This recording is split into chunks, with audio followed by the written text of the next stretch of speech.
music is the secret ingredient to spicing up your next meal. So to get your dinner groove back, Campbell's has a new music collection that'll take your cooking to the next level and help you answer that age-old question, what sounds good tonight? Featuring music from hot new artists, these tracks are sure to reignite the fun in the kitchen. To download Campbell's Ultimate Cooking Playlist, click or tap the banner below.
Motherfucker.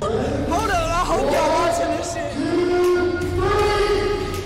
First round, real quick. That are in those training rooms wouldn't know how good. Because he just knocked dudes out real quick in the first round. But now we're gonna get a good. I fuck with this guy. To me, I thought he was a con artist, just based off his look. they're edge. Holy shit! What the hell just happened?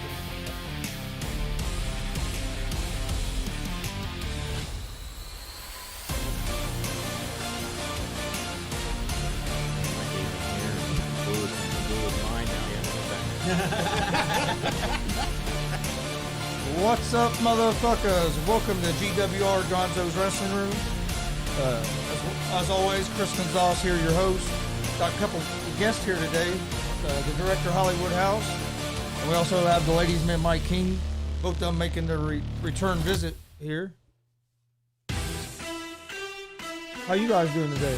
What's up? What is up? Gonzo's Wrestling Room, my man Chris. Always happy to come back here, bro.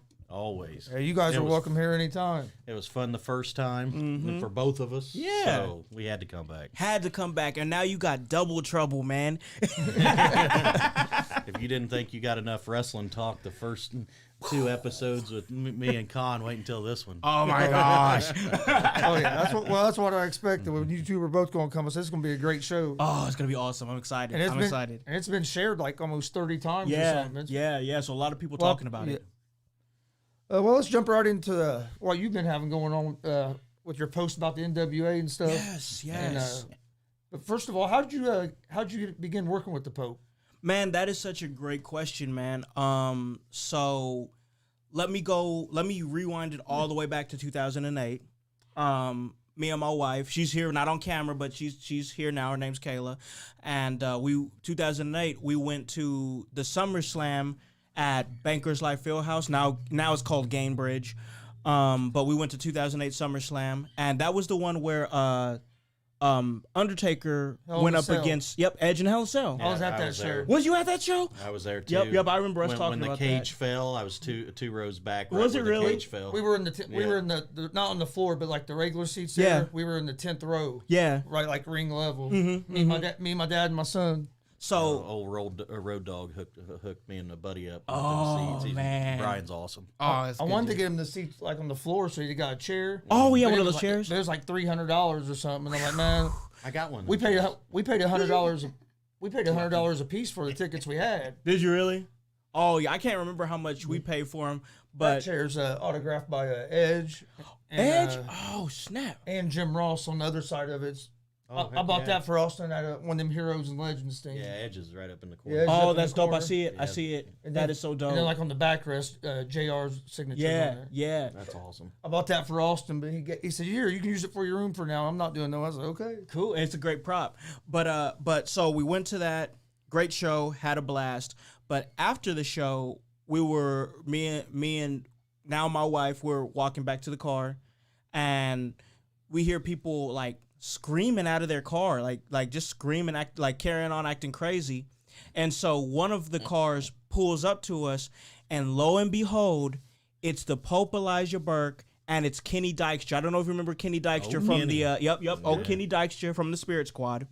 And man, the first thing that Pope says to me is, "Nice belt. Did you get it from a toy store?" And I'm like, bro, I'm a college kid. This is all I can afford. I can't afford a $300-$400 title. Which belt was it? It was just a regular WWE belt. Just Just a a regular WWE. toy WWE belt. So we ended up getting pictures with him and stuff like that, and he was just a good dude. He was just a great dude. He was grilling me, but he was a great dude. So you think that's just one of those, like, it was something for me to brag about because I was always a fan of Pope. Like, this is back in his ECW days, back when he was like in the New Blood with ECW, and then he was blogging and stuff with the Elijah Experience on WWE.com. Oh yeah. And he was going through that injury because he just got injured, and so I was like, that was a feather in my cap because I'm like, dude, this is a guy that, because like everybody talked about Elijah Burke, like this dude is WWE champion material. Absolutely. Like bro, back in 2007 and 2008, like I would play like the Raw versus SmackDown games and like the Universe mode or whatever. And bro, he'd be my world heavyweight champion because I just thought that he could be that guy. Great talent. Super great talent, right? Yep. So that was a feather in my cap to be like, I met him and that's probably it, and that's okay because I never thought I would meet somebody that caliber. So fast forward to 2019. And I'm doing In Your House, my podcast. Guys, go listen to it. We're still going on really strong, all major podcasting platforms. Episode 10 was probably the best episode that he ever had. I was all right. It was I had a pretty all right talent on there, but no, definitely go listen to that. My boy Mikey, one of my favorite episodes. So let me guess, Mike was on Yeah. Definitely. Just sidebar real quick before I get back to the main story. Definitely, that was one of the episodes of In Your House that helped launch us to what you see today as far as In Your House. So thank you for that, bro. But back to the story. In Your House 2019, blazing hot. Everybody's talking about us. And I'm looking for guests, always looking for guests. And Pope actually came to me like on Facebook and was asking me questions about like podcasting and stuff like that. And he was thinking about getting. he was thinking into it about hard. he was thinking about starting it, but he didn't know. Just like me, I didn't know where to start. So he contacted me, and we ended up exchanging numbers and everything. And we were talking and everything, and he was asking me questions, and I was just going through like, okay, you do A, B, and C, and he's like, okay, can you just start it for me? Because this is a lot. Like, and I was like, yeah, man, like to work with somebody the caliber of you, like that's great for me. Yeah. You know what I mean? So we've been working on Pope's Point of View since December of 2019, and my gosh, it's been such a ride. It's been amazing, and like it's been cool to be a part of his journey, because before, when we met, he was kind of like, I don't want to say like he was retired, but he wasn't doing anything. Yeah. You know what I mean? Like he was just at that part where he was just like kind of not doing, like not really taking bookings, not anything like that. But Took a little break. Yeah, taking a break. You know what I mean? But guys, to see what he's been doing now in this last 2 years, to see how far he's come, because when he started with the NWA, he just really wanted to be in like a player coach type of role, to where he was like maybe a manager for like new talent or something like that, and just be a mouthpiece. Which he is. He's a great mouthpiece. Great mouthpiece. Yeah. Great mouthpiece. But to see what he's doing now, to be the 6th longest reigning NWA World Television Champion in modern day history, and now he's about to be once again chasing the 10 pounds of gold, the real heavyweight championship. That's right. I mean, just crazy. So that's how we got hooked up, and man, it's been a great ride, and I'm sure we'll talk about it, but he has his 100th episode coming up actually tomorrow. Tomorrow? Yeah. And he's a top 100 podcast too, right? You guys are? Yes, he's the top. Proud to say that he is he has a 5-star podcast and top 100 podcast on Apple Podcasts in the United States. Unbelievable. Yeah. Unbelievable, Chris. It's been a journey, man. What time does that come out tomorrow? It'll be going on tomorrow at 9:05 a.m. Eastern Standard Time, and man, this list of talent is staggering. I was gonna say I had a big guest list for it. Oh my gosh. History there. Yes. So if I can cool if I go ahead and prattle off that list a little bit. Okay, so man, we've got. You're gonna do your thing. No, that's only for when I'm plugging the Apple Podcast, Spotify, Spreaker. No, but man, okay, so he has JTG. From Crime Time, most notably from his time in WWE with Shad Gaspar. May he rest in peace. Yep, Jay to God. May Shad rest in peace, man. Yes. And he's having another major run as Jay the God, doing stuff in indie promotions and working for the NWA, so he's going to be on there. We have the Masterpiece, Chris Adonis, the NWA National Champion. He's going to be on there as well. The former NWA World Heavyweight Champion and one of the big faces of the brand, and commentator Tim Storm. Can't say enough about Tim Storm. Tim. If you guys don't know who Tim Storm is, I don't know what you guys are doing, because guys like Tim Storm and Nick Aldis helped carry the NWA brand through a rough time. Oh, absolutely. Through a rough time. Their promos. He was the face of that brand. If you don't know who Tim Storm is, you need to know who that man is, because he really did so much for the NWA. And he's going to be featured on there as well. That's going to be great. Polo Del Mar, manager of champions, seen on Effie's Big Gay Brunch, and also NWA Empower will be on there as well. Great. Had a chance to be to talk to Polo on the show a couple episodes ago. Go back and listen to that episode when we talk about the Chris Canyon Dark Side of the Ring episode with Pope. It's a great episode. One of the highest downloaded episodes in the second half of the year for Pope's Point of View. Who else do we have on there? It's just so much great talent. Newly crowned. Oh my goodness. The newly crowned Impact Knockouts champion and the executive producer for NWA Empower, Mickie James. And I just gotta gush on Mickie James real quick, because like I was always such a huge fan of hers growing up as a kid. And like big, like definitely like a childhood crush for me. Hey, not even gonna lie. hey. Not even gonna lie. Kayla's sitting right over here. Oh, she knows. She knows. I already know. She already knows. but I'm trying to save you here. I know. Listen, I'm putting myself in the dirt, bro. I'm putting myself in the dirt. Hey, you gotta shoot your shot where you can get it. But no, in all seriousness though, like what she has done throughout the course of her career, whether it be in WWE or TNA, and now the executive producer work that she's doing for NWA Empower. And they just had a really big episode, this last episode for NWA Empower, all women's episode where Mickey actually main evented. She's just doing awesome work, man, and she gets it so well.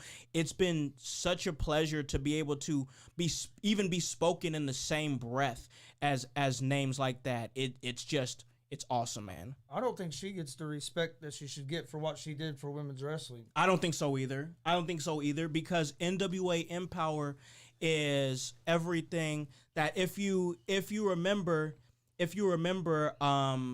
did the women's pay-per-view a couple years ago for WWE. Yes. Yeah. I think that Empower, like my humble opinion, and if you don't agree, that's okay, but I think Empower was everything that should have been and more. I agree. They really did a lot. So if you guys are not paying attention to the National Wrestling Alliance right now in 2021, you're cheating yourselves, seriously, because they're doing some awesome work. I mean, we have Austin Idol, the Universal Heartthrob, absolute legend on this episode. Kind of touch base on that Empowered thing. The reason I believe that WWE and Empowered were different in that aspect of things is because WWE Hollywooded it. Yeah. Empowered was more organic. Yes. You know what I'm saying? That was The talent, wonderfully said. The show, Yeah. it was all organic rather than being Hollywooded. Yeah. Being all overproduced. Yep. Yes, exactly. And it was very much more organic. Like, she just really did a great job of highlighting the great talent. And she said it herself. She said it herself in promos. It's not about the money. It's not about big leaguing or anything like that. Like, it's about highlighting the women's talent that we are seeing here, because women are putting out like even better matches than the men these days. And for her to see that, not only recognize that, but to capitalize on it and make it as established as it is now. Like, Empower is a thing now. Like, NWA Empower is a thing. And it's just great to see it, man. It's great to see women from the independent circuits like Thunder Kitty, like Hollywood Haley J, like Polo Del Mar, all these names that you get to see that are featured now that you wouldn't normally see on that type of stage. It's great for women's wrestling, and it's not just great for women's wrestling, it's great for wrestling overall. Also, we have the real world heavyweight champion Trevor Murdoch that's going to be featured on the 100th episode. He's so awesome. Love him. He's such a humble dude, man. Yep. And to see him finally get his just dues with the 10 pounds of gold, it's great. It's great. And he is straight out of Harley's ass. Yes, man. He really is. If that's not Harley Race made over, Oh my gosh. he is straight out of his ass. Yeah, man. Yeah, man. I'm telling you, like, the NWA is really, like, Billy Corgan is doing a great job putting those types of minds around him right now to help NWA succeed, because I know I've said it to you, Mikey, like, off air and off the record, but I'm saying it on the record, on air, to all the great GWR and GSR fans out there, that when the National Wrestling Alliance is good, it's great for all of professional wrestling. Absolutely. It just is. It just is. It really just is, man. Yeah, Mike, I know we talked about it a little bit last time you was on, but we really didn't get to get into it a whole lot. Yeah. Your leg injury. When did that happen? And I know you were talking about making a comeback. Do you have like a date in mind when you're gonna make your comeback? Man, he needs to do it as soon as possible. Come on, we need Mike King back in wrestling, dog on it. Yeah, Sucks. Kayla loves me. She always has. I get the winks when she's in the crowd with my babies. Come over here a second. Knock your jaw. But so obviously you guys know I wrestled for DCCW periodically, and I said it on here. I haven't been proud of my last few matches just because that's not me up to par. I'm definitely not me at 100%. I can feel it, even when I'm in there, and my leg break, it was November 2019. It was the 16th. A lot of people didn't know this. I actually had taken a 40-hour pre-basic class to be a police officer that Friday. I'd taken the test and passed it. Saturday, I'm scheduled to wrestle for RCW in South Bend.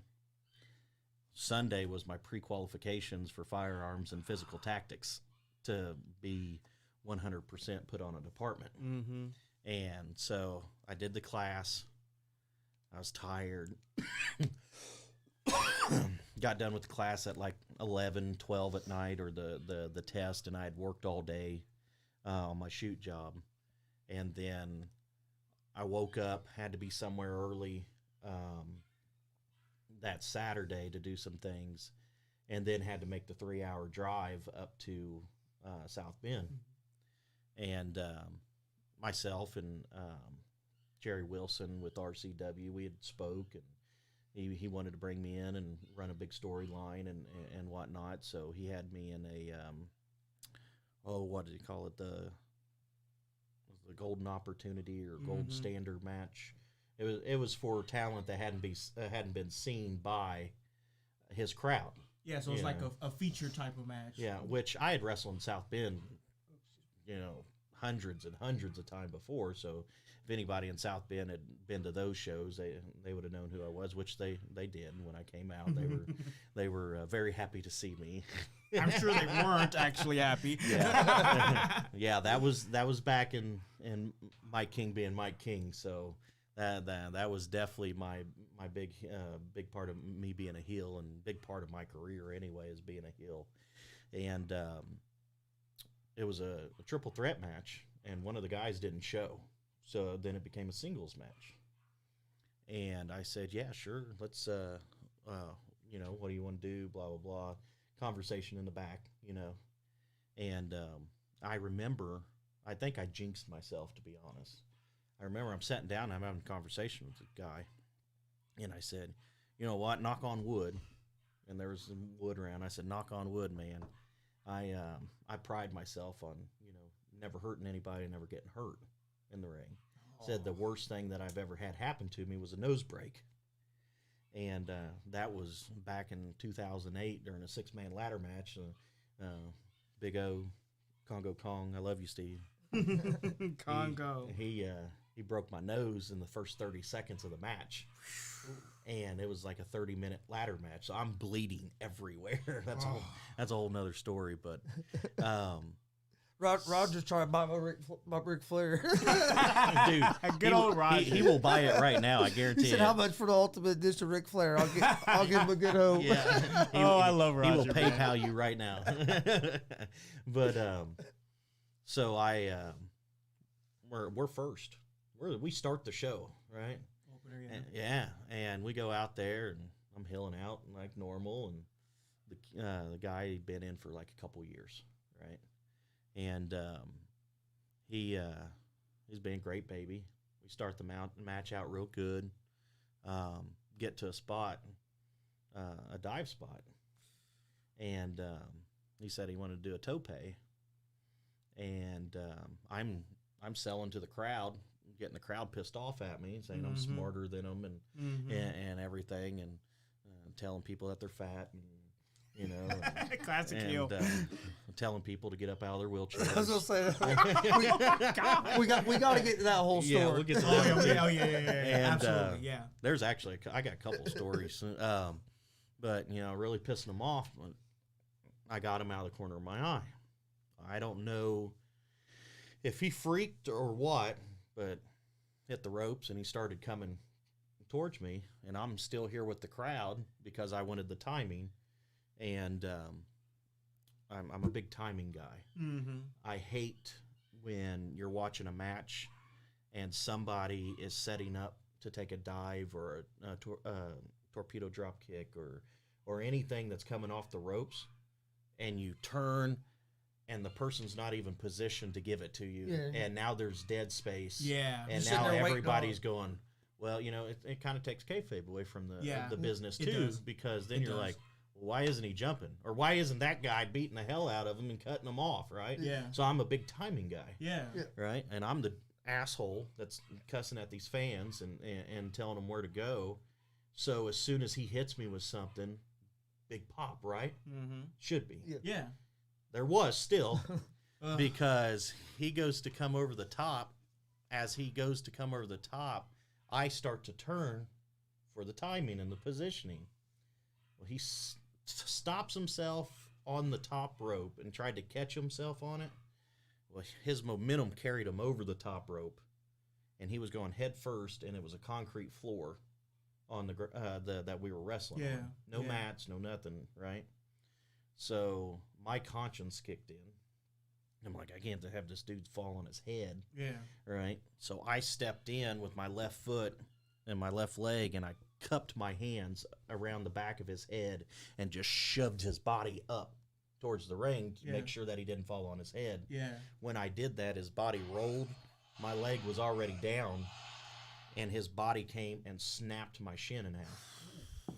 Like, I got pictures that I had posted online of before and after the surgery and stuff like that, but my tibial bone was cracked and smashed. And definitely it was cracked in two spots where that piece had actually broke free from my shin and was free floating.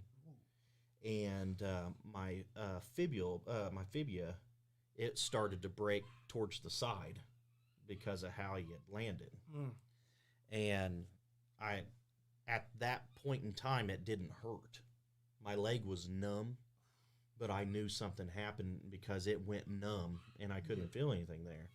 So boom, we hit. He rolls over the top of me. I laid on the ground for a minute. I'm like, uh-oh. And he goes and he pops the crowd. Like he should, right? Yeah. He didn't know anything was going on. And then I set up and I go, oh, shit. It hit you then? And I was like, I knew something was bad, because when my leg was planted, my leg shifted and shook. And I was like, that's not good, because my leg was planted. And I knew it wasn't my knee or anything like that, but half of my leg went like that. And I was like, oh, man.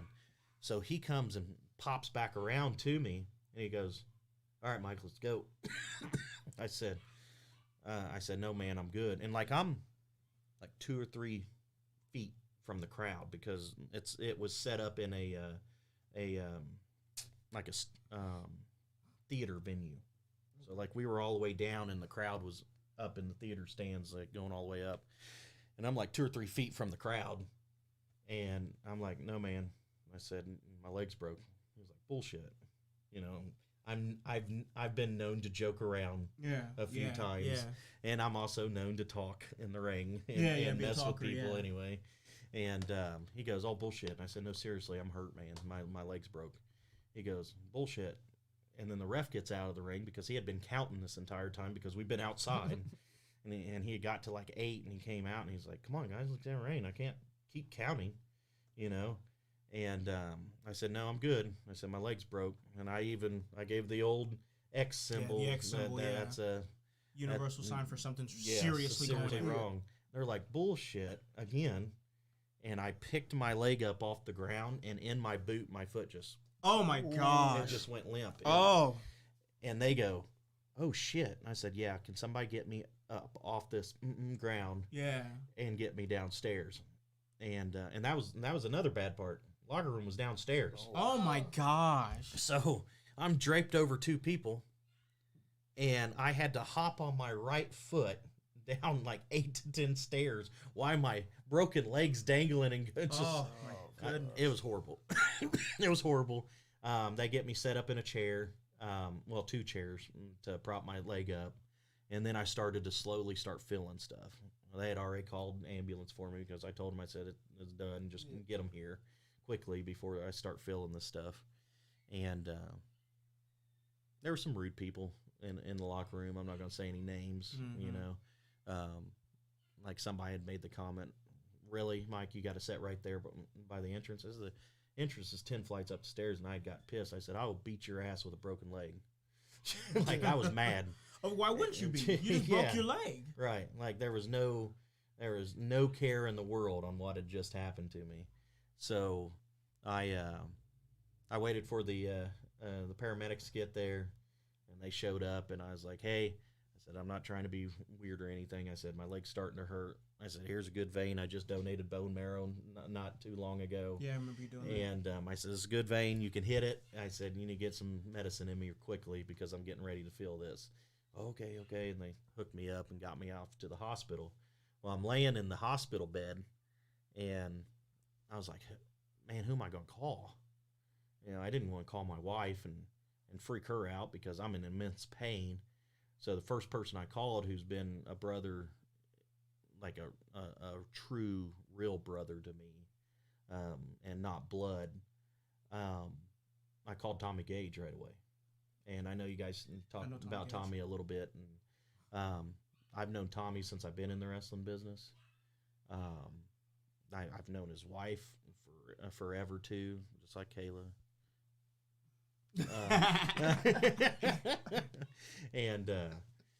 But I called him right away, and I was like, what are you doing, man? He goes, what's wrong? I said, I broke my leg. And he goes, bullshit. He goes, no, you didn't. And he said, don't talk like that. Dude breaks his leg and nobody believes it. Nobody believes it. Oh, that was another thing. I forgot to tell you guys that.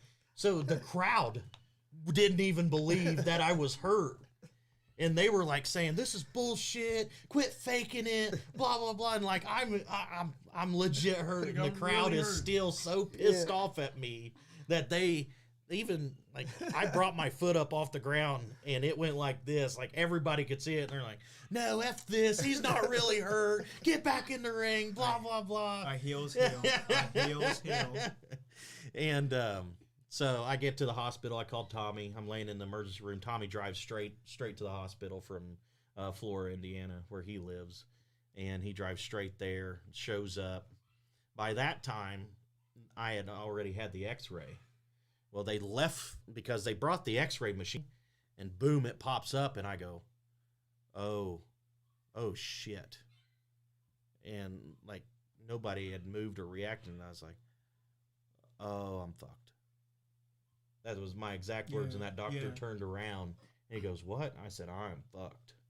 And I said, I see that. And he goes, oh, you see that right now? And I was like, well, yeah. I said, you're going to tell me what the hell's wrong anyway, so you might as well let me see it. He goes, yeah, from what we're seeing, it looks pretty bad. He goes, and this is a Saturday now. He brought his team in the very next day on a Sunday to do the operation on me because he's like, we don't know exactly what's wrong on the inside. We're going to have to take a further look into it. And I was like, okay, yeah, no problem. Because you have muscle and which I still don't have all my strength and all that stuff back at all, and I still have some. It feels like some ligament problems and stuff like that. But he brought his team in, did the surgery on Sunday. I didn't leave that hospital in South Bend, 3 hours away from where I live, 3 hours away from my wife and my baby and everything. I didn't leave there until that following Friday. So I was in the hospital almost an entire week, trying to get to where I could at least stand the pain to go home. Yeah. And like they didn't wrap nothing, no cast, no nothing. It was just free as free could be, and they gave me a walker, which that's really debilitating and stressful. As you know, you're let's see, 2019, so that would have put me at what 29, so or 30.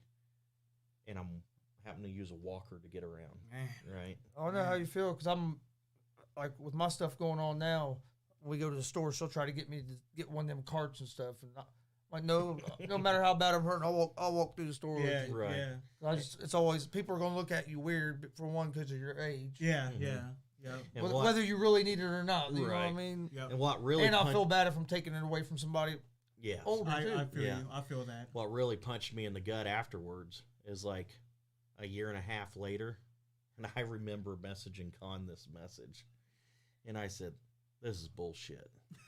And he goes, what? The guy that broke my leg, that I saved him from hitting. I said, I said the guy that broke my leg. I catch some things off of AEW I remember this. I remember this. He's on AEW doing some dark matches for him, and I go, "You gotta be effing kidding me!"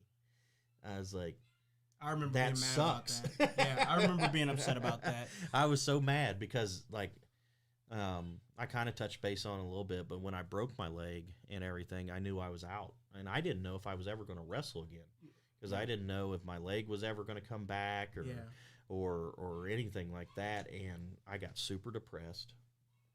I didn't want to do anything. Obviously, I couldn't walk or anything like that. And hindsight 2020, I should have got my ass up and went to the gym and did what I could with upper body and stuff like that, and just kept my legs out of it. But I didn't. It's hard though when you go from being able to do everything and then it's taken away from you. It's hard to. And that's what happened. Everything got taken away from me. Everything. It's easy to just sit at your house and not want to do nothing. Yeah. Mm-hmm. I got in that same thing. That's one reason I really like doing this because it gives me something to do. For sure. Right. I'm here most of the time by myself while she's at work. Yeah, no doubt. I can't do the stuff I used to do. And it sucks. And it not just the scopes of wrestling, but it took everything from me. Yeah. It took the police department away from me. It took playing with my daughter away from me unless I was setting and she came to me. It took going out different places. You know, I couldn't do that. And at that point in time, you know, I pushed myself on the crutches because I remember in the winter, because I had in November. So December comes up and it's LA's first Christmas, you know. Well, technically second, but one that she would remember more. Yeah, for sure. But, and, you know, Rebecca wanted to go get pictures and stuff like that. And I pushed myself on crutches and ice to get through just to go take pictures with my daughter. And then it also, you know, took the wrestling away from me, and I got super depressed. Like, a lot of people didn't know it. Like, people that were really close to me could tell, but I don't think anybody knew the real extent of how depressed I got. Yeah. Because it was definitely hard. And then, then everybody surprised me, Con and Terry, and everybody surprised me with a benefit show. Yeah. And that was cool. Yeah. Cool that you guys done that. Oh man, it was so awesome. Good. And because the very first show, because even though I broke my leg, we still held a show in December. Yeah. And I still wanted to be there, so I got up and I was trying to do stuff. And as soon as I walked through the door, the people that was there could tell you, like Terry and some of the guys that was there right when I walked through the door, because I'm always there. Like sometimes I've slept in the ring just to make sure the show was good to go. Mm-hmm. Yep. And I get there and I sat down in that chair and I start tearing up because I knew I wasn't going to be able to do anything. Mm-hmm. And I ended up doing commentary that night. Yeah, that was fun. We had a good time doing commentary. We had a blast. At least got me to do something. And, we had a blast and whatnot. But that's my sad sob story on breaking my leg. It was very traumatic to me, but Sam Knight said, "Y'all keep pushing," and he said, "Mike, I know exactly what you've experienced, and we're still bouncing back." Love that guy, man. I love Sam so much. Thank you, Dark Knight. The Dark Knight, man. Sam's such an awesome dude, man. Cause he's not lying. He went through the same thing too, and I know he talked about it on the podcast episode that you guys did with him. He had a leg break too, and now you see him bouncing back, and he's everywhere, you know, doing great things, and that's what we want for Mikey too. Like we want the best Mike King that we can have back, and yeah, we did do that.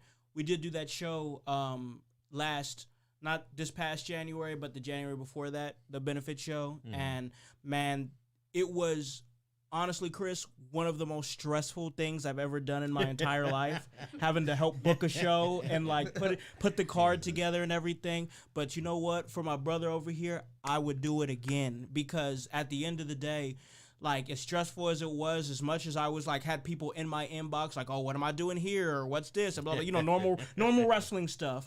Like that end result, when the show was over, when it was all said and done, seeing the smile on his face over on commentary, you know what I mean? Having to literally like physically keep him away from getting in the ring.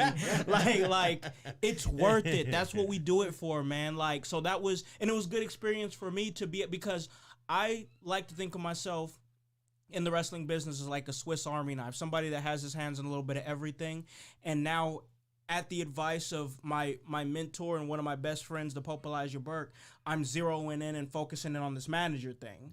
You know what I mean? But like, to be able to gain that experience, but not only be able to gain that experience, but do it for such a great cause, for somebody that I love so much and has done so much for me, worth it, and I would do it again. Oh, that's how it's supposed to be. It's a family. Yeah, I appreciated that more than anything. All you guys doing that for me, and then the reception of everybody showing up. You know, had that. You know, that touched me too. And, you know, I was like, man, you know, such a good turnout. You probably even had some of the fans that you used to talk shit to. That was, oh yeah, you know, I mean, they came to support you. and to be honest with you, that was the turning point of me from heel to baby. Yeah, it was. People got behind me because of that situation. So, but you know, you know, you go through life. And even in this wrestling business, I know a lot of guys feel like this in the wrestling business too, but you hope you at least make your mark on some people, and you hope you leave that impression. Yes. Or you know, you go through everything, and you know, if you're constantly wrestling or constantly working or constantly doing something, you're like, man, do people even like me? You know, you always ask yourself that, and to get the reception and the people that showed up and the workers that showed up to support me. And everything that was you guys don't know how much that meant to me. Yeah, because happy to have done it. I'll do it again. That like confirms that you were doing a good job as a pro wrestler and your gimmick and everything. Right. A lot of people like in the locker room and stuff like that. I've always been the joker to have fun. And like I'm normally really laid back in the locker room and stuff like that. That's why there's only been a handful of occurrences where somebody literally was being disrespectful in the locker room, and I've came unglued like a handful of times. Like I can pretty much count them. I think there was about 3 times that I've came unglued for people being disrespectful. Not in my locker rooms, but other people's locker rooms that I'm just booked on. They're paying me to be there, and somebody comes back there and disrespectful, and then everybody's like, Mike's never like this. What the hell's going on? Please, like I had promoters going, please, Mikey, no. I was like, I beat his ass. You're talking about a handful of times over the span of an over 15-year career. Like that's somebody that is obviously trying to get your goat. You know what I mean? Yeah. Always fun times. All right, let's talk some about the.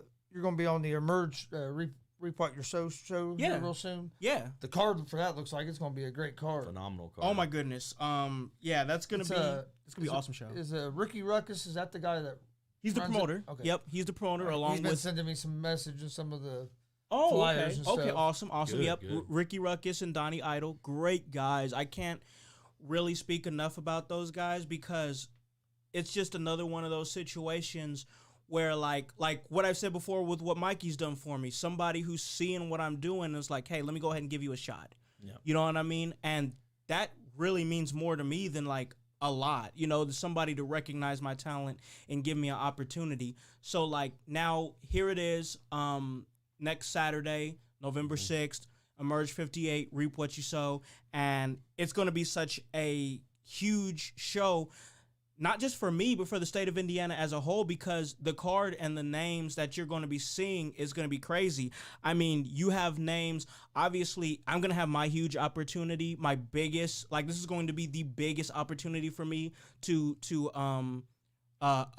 manage the Pope Elijah Burke. He's going to be coming out, and he's going to be wrestling against one of Indiana's top stars in Justin Kyle.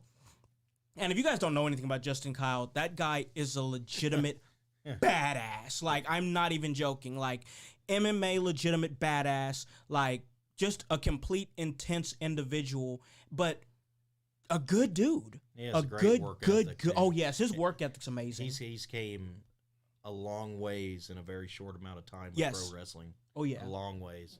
Where at in Indiana is well, it's in like South Indiana of it's called Trafalgar.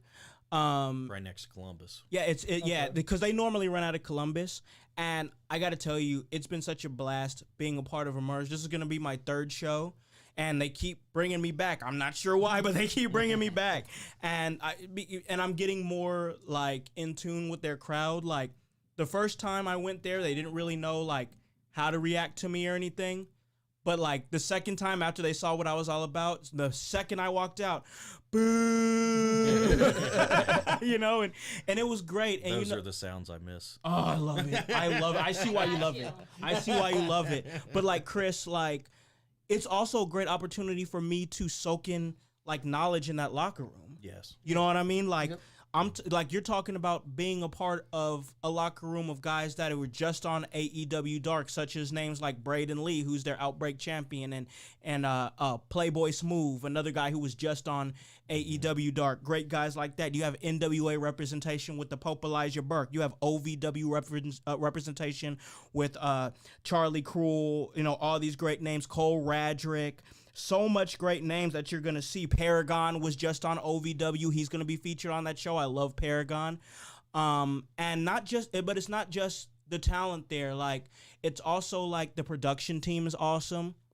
One of my favorite dudes there, their name's Andy Sturm, and they're a great person. Great one. Honestly, one of the best commentators, I think, in the state of Indiana. One of the premier commentators. Just had them on my show for In Your House. And I honestly feel like every time I go to an Emerge show, I'm more knowledgeable for having done it.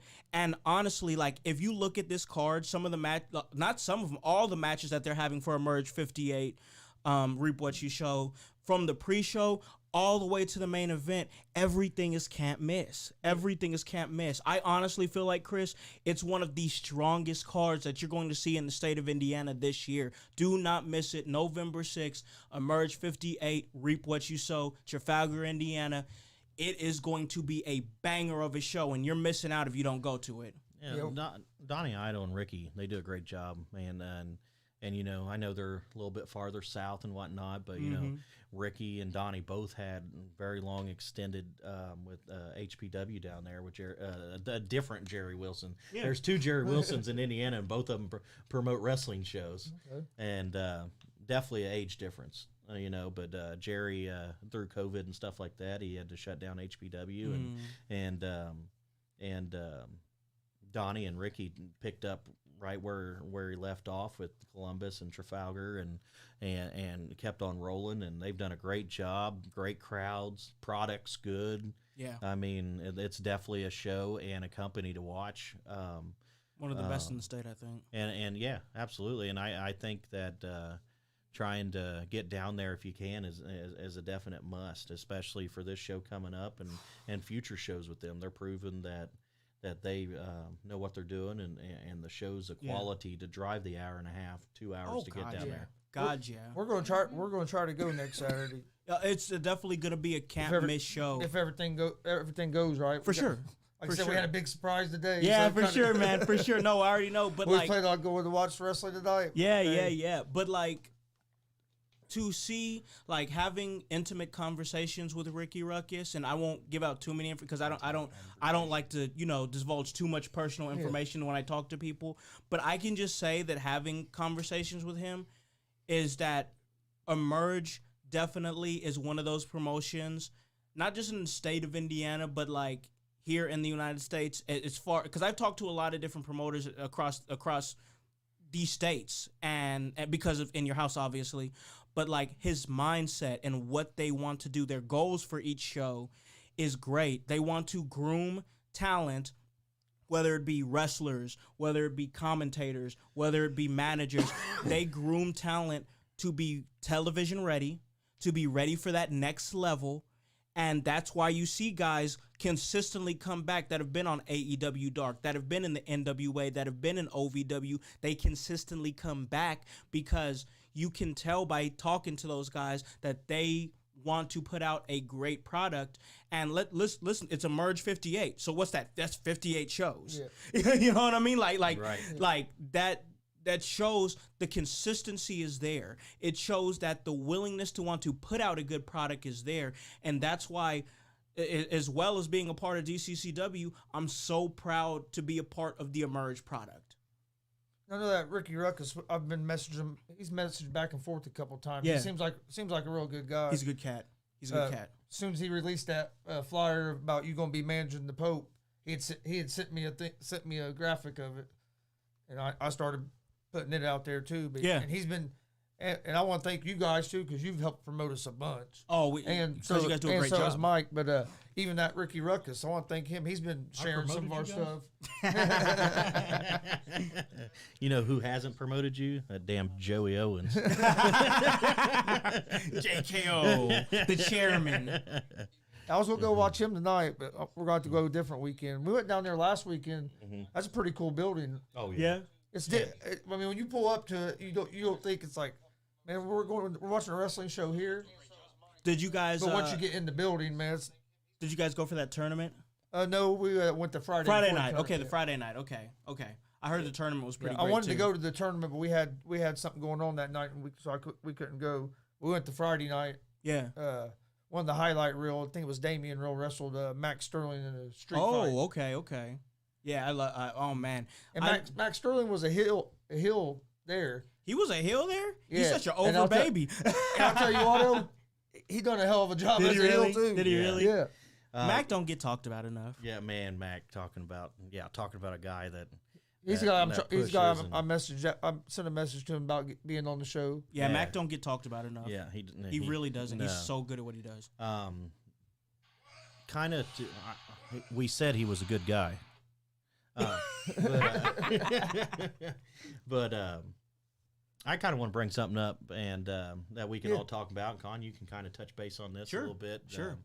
You know, since you've been out there a whole lot more and whatnot, and listen to promoters and listen to the business around. Yeah. And it's you know, I always want to touch base on younger talent.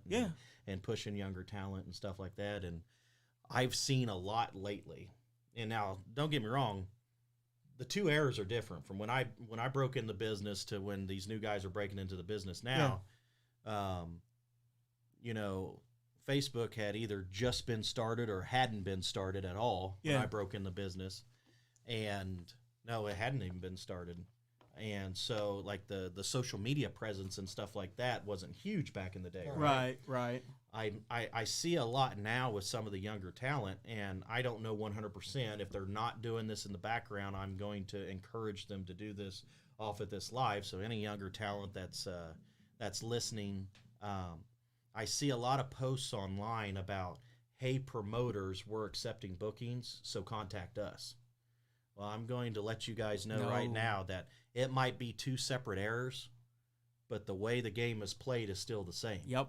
You just have more tools than we did back in the day Yep. to play the game with. Mm-hmm. You get a little more star power. You don't have to drive an hour and a half to go talk to somebody. You can Correct. You can send them a Yeah. message. And well, you and can get a You can relationship. send them videos and Yeah. pictures and the whole 9 yards Yeah. now. Yeah. But the Back then, thing is yeah. what you just said. I don't know if it's not being done, it should be done. And this is something that the young guys need to learn too, if they're not doing it. If you are not contacting promoters yourself, not posting out there, hey, contact us, but if you are not contacting promoters and saying, I got an entire inbox full. Oh, hold on a minute. Hold on. Oh no. Yeah. Is this who I think? Oh no. Hello, you're live on GWR. Not again, holy shoot. Hey, here pretty soon that we're just going to have an entire interview with you on the phone rather than actually being here. People can listen to you talk. You'd be surprised. I was surprised. Yeah, I was surprised too. The chairman. But you got Con here too, so the you know. chairman. Hey, what's up, Con? What's up, buddy? My I'm boy. preparing for my crazy ass match for tonight. Woo! Oh yeah, JKO. JKO and Blake, right? Ooh. Hopefully I don't lose the company. I might not have WCW after tonight. Right. Oh man, Blake Money Right. Hey, and that's They keep saying it's the Blake Money Right show. yeah. Well, I And guess match is we're gonna going be to find out for that not match will be tonight outside, for sure, too. so. Yeah, and it's at WCW in Indianapolis. Bell time still at 7:30, right? Yes, sir. Hey, it never changes. Doors open at 6:30. Yep, doors open 6:30. Still the Right. best. Still the best $12 you ever spend. Best $12 you ever spent. Right. Well, I know tonight we had some change up for tonight because we supposed to been wrestling outside with a bunch of cars in the scaffolding, but due to rain, we're going to have to move everything inside. That's Copy the only that. bad part. Well, the thing is I've witnessed multiple times of you putting the scaffolding inside or having to change up stuff, and it's never disappointed the fans and everybody that's there and everybody that's watching. They've never been disappointed on a change up that you've done. So. Right. Well, I hope they're not disappointed. I just left one of our big sponsors, Acme Auto Parts, here in town. They donated all kinds of car parts, and they donated the vehicles and everything. I was really appreciative of that. And that's what I'm doing right now, is just picking up everything and heading back to the Dub to get ready for tonight for our big old Freaky Friday. Heck So, yeah, Freaky Friday at Freaky the Dub, Friday. and I'll take my percentage off of that sponsorship for letting you do it live and plugging them. If you hey, I'm just like every other promoter. You got to take that cheap plug when I can. Gotta get it in, bub. Gotta get it in.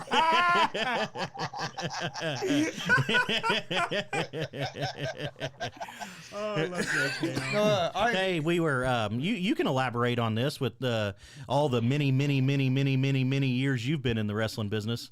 Was Man, that I'm not that freaking was that many? Was that too many minis? Yeah, that's what you think. I think it was enough. I think he might be older than the NWA. Oh shoot! You know, when you know it's too many minis is when you're at a show and you're meeting some new green kids and they come up, oh man, I got your autograph when I was a kid. Well, we were touching base, Joey, and I had brought up a situation, and it was about the young guys in this wrestling business, the young guns, and I said that, you know, when we broke in to now is completely different. They got a lot more tools to use because of the social media.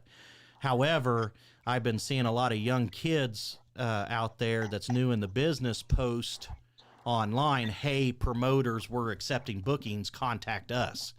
And I said that it might be two separate eras in wrestling, but the game is still played the same.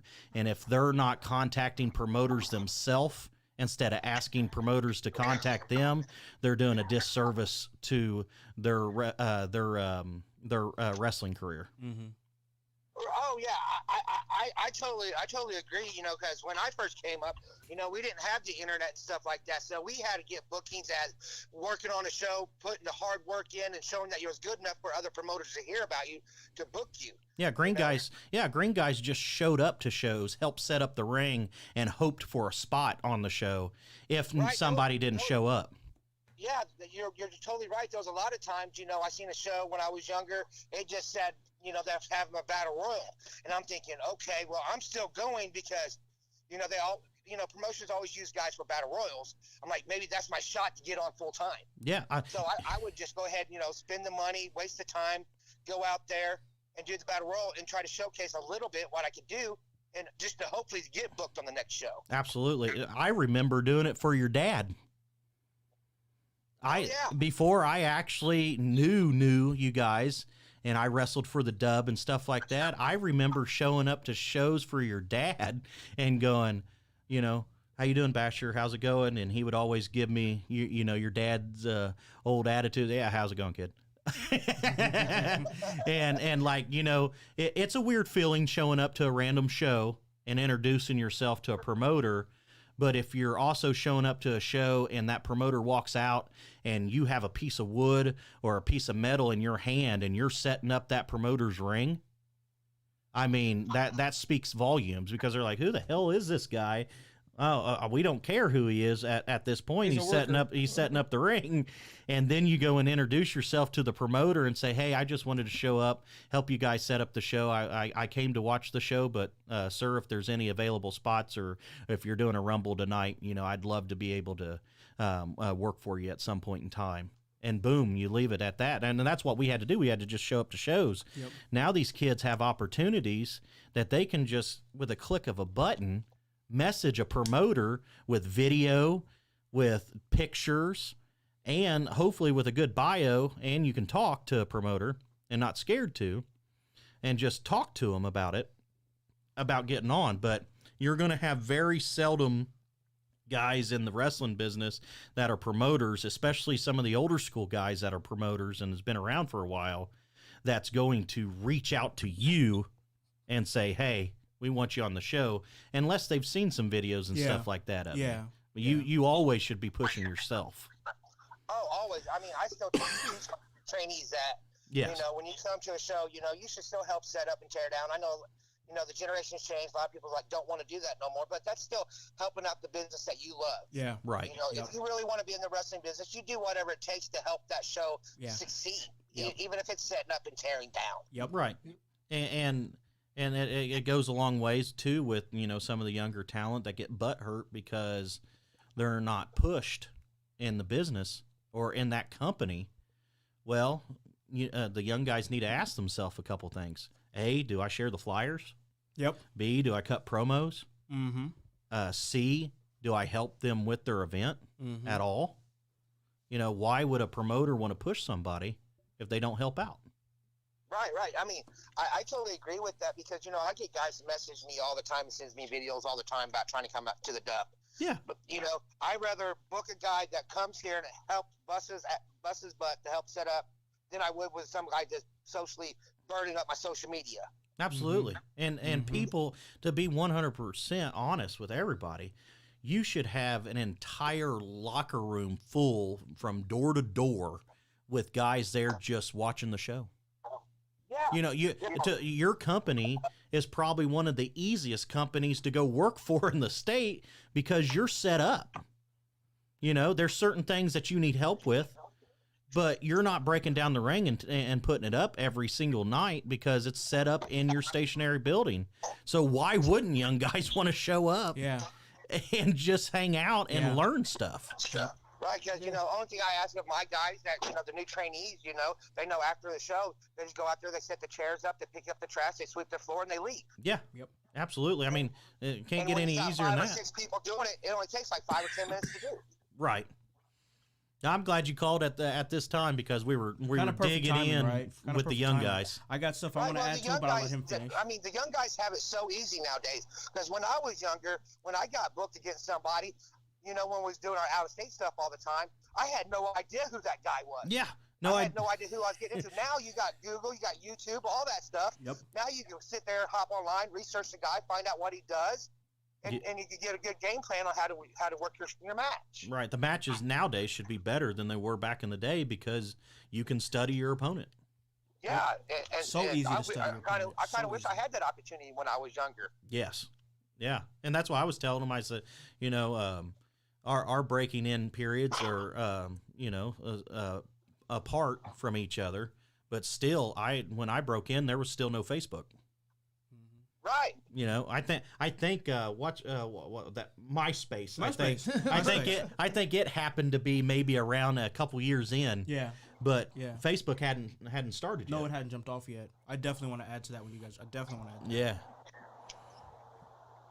You got any more shit to talk to Chris before you get off here? You'll say it one more time? I said you got any more shit you want to talk to Chris before you get off here? No, I would like for maybe, let everybody know that the WCWO will be hosting a trunk or treat Saturday night, tomorrow night, That's from awesome. 6 to 8 here at the Outlaw Arena for all the kids for a safe trick or treat. Yes. Yep. I was. You beat me to it, and I'm glad you did because you have all the information, and I would have been piecing it together. But yeah, the trunk or treat, and the show, and they're doing safe trick or treating for the kids. You always got the show there every week on Friday. This is going to be a real good show. Yeah, Every Friday. If you're not busy tonight, you need to go watch WCWO. I went last weekend and I had a blast. How he does it every single Friday, I never understand. Well, after tonight, he might not be doing it anymore. I know it might be Blake Money. But I never. I think that far ahead yet. Yeah, I know Eric and Steve and all them. They said never bet against Mike King, but I don't bet against Joey Owens when it comes to important stuff. So he gonna do whatever it takes. Whatever it takes. Right. I sure hope I don't lose tonight because I sure put a lot of hard work in for tonight's show with all the decorations, the change of the building, and everything else. But I guess if I do lose, Blake gets a taste of how work really happens around here, because a lot of people don't realize there's way more work than just running the show. I feel like you know, the look of the venue and everything is so awesome when you get inside, that if Blake wins tonight, he's going to try to bedazzle shit or something like that. Oh God, that guy. Oh, I tell you what, my dad's probably turning over in his grave right He now. probably, hearing that the dub might get bedazzled, you know he's turning. Oh man. Oh, yeah. Well, I already know he's turning over, because every year that I change the building, he always got super mad at me.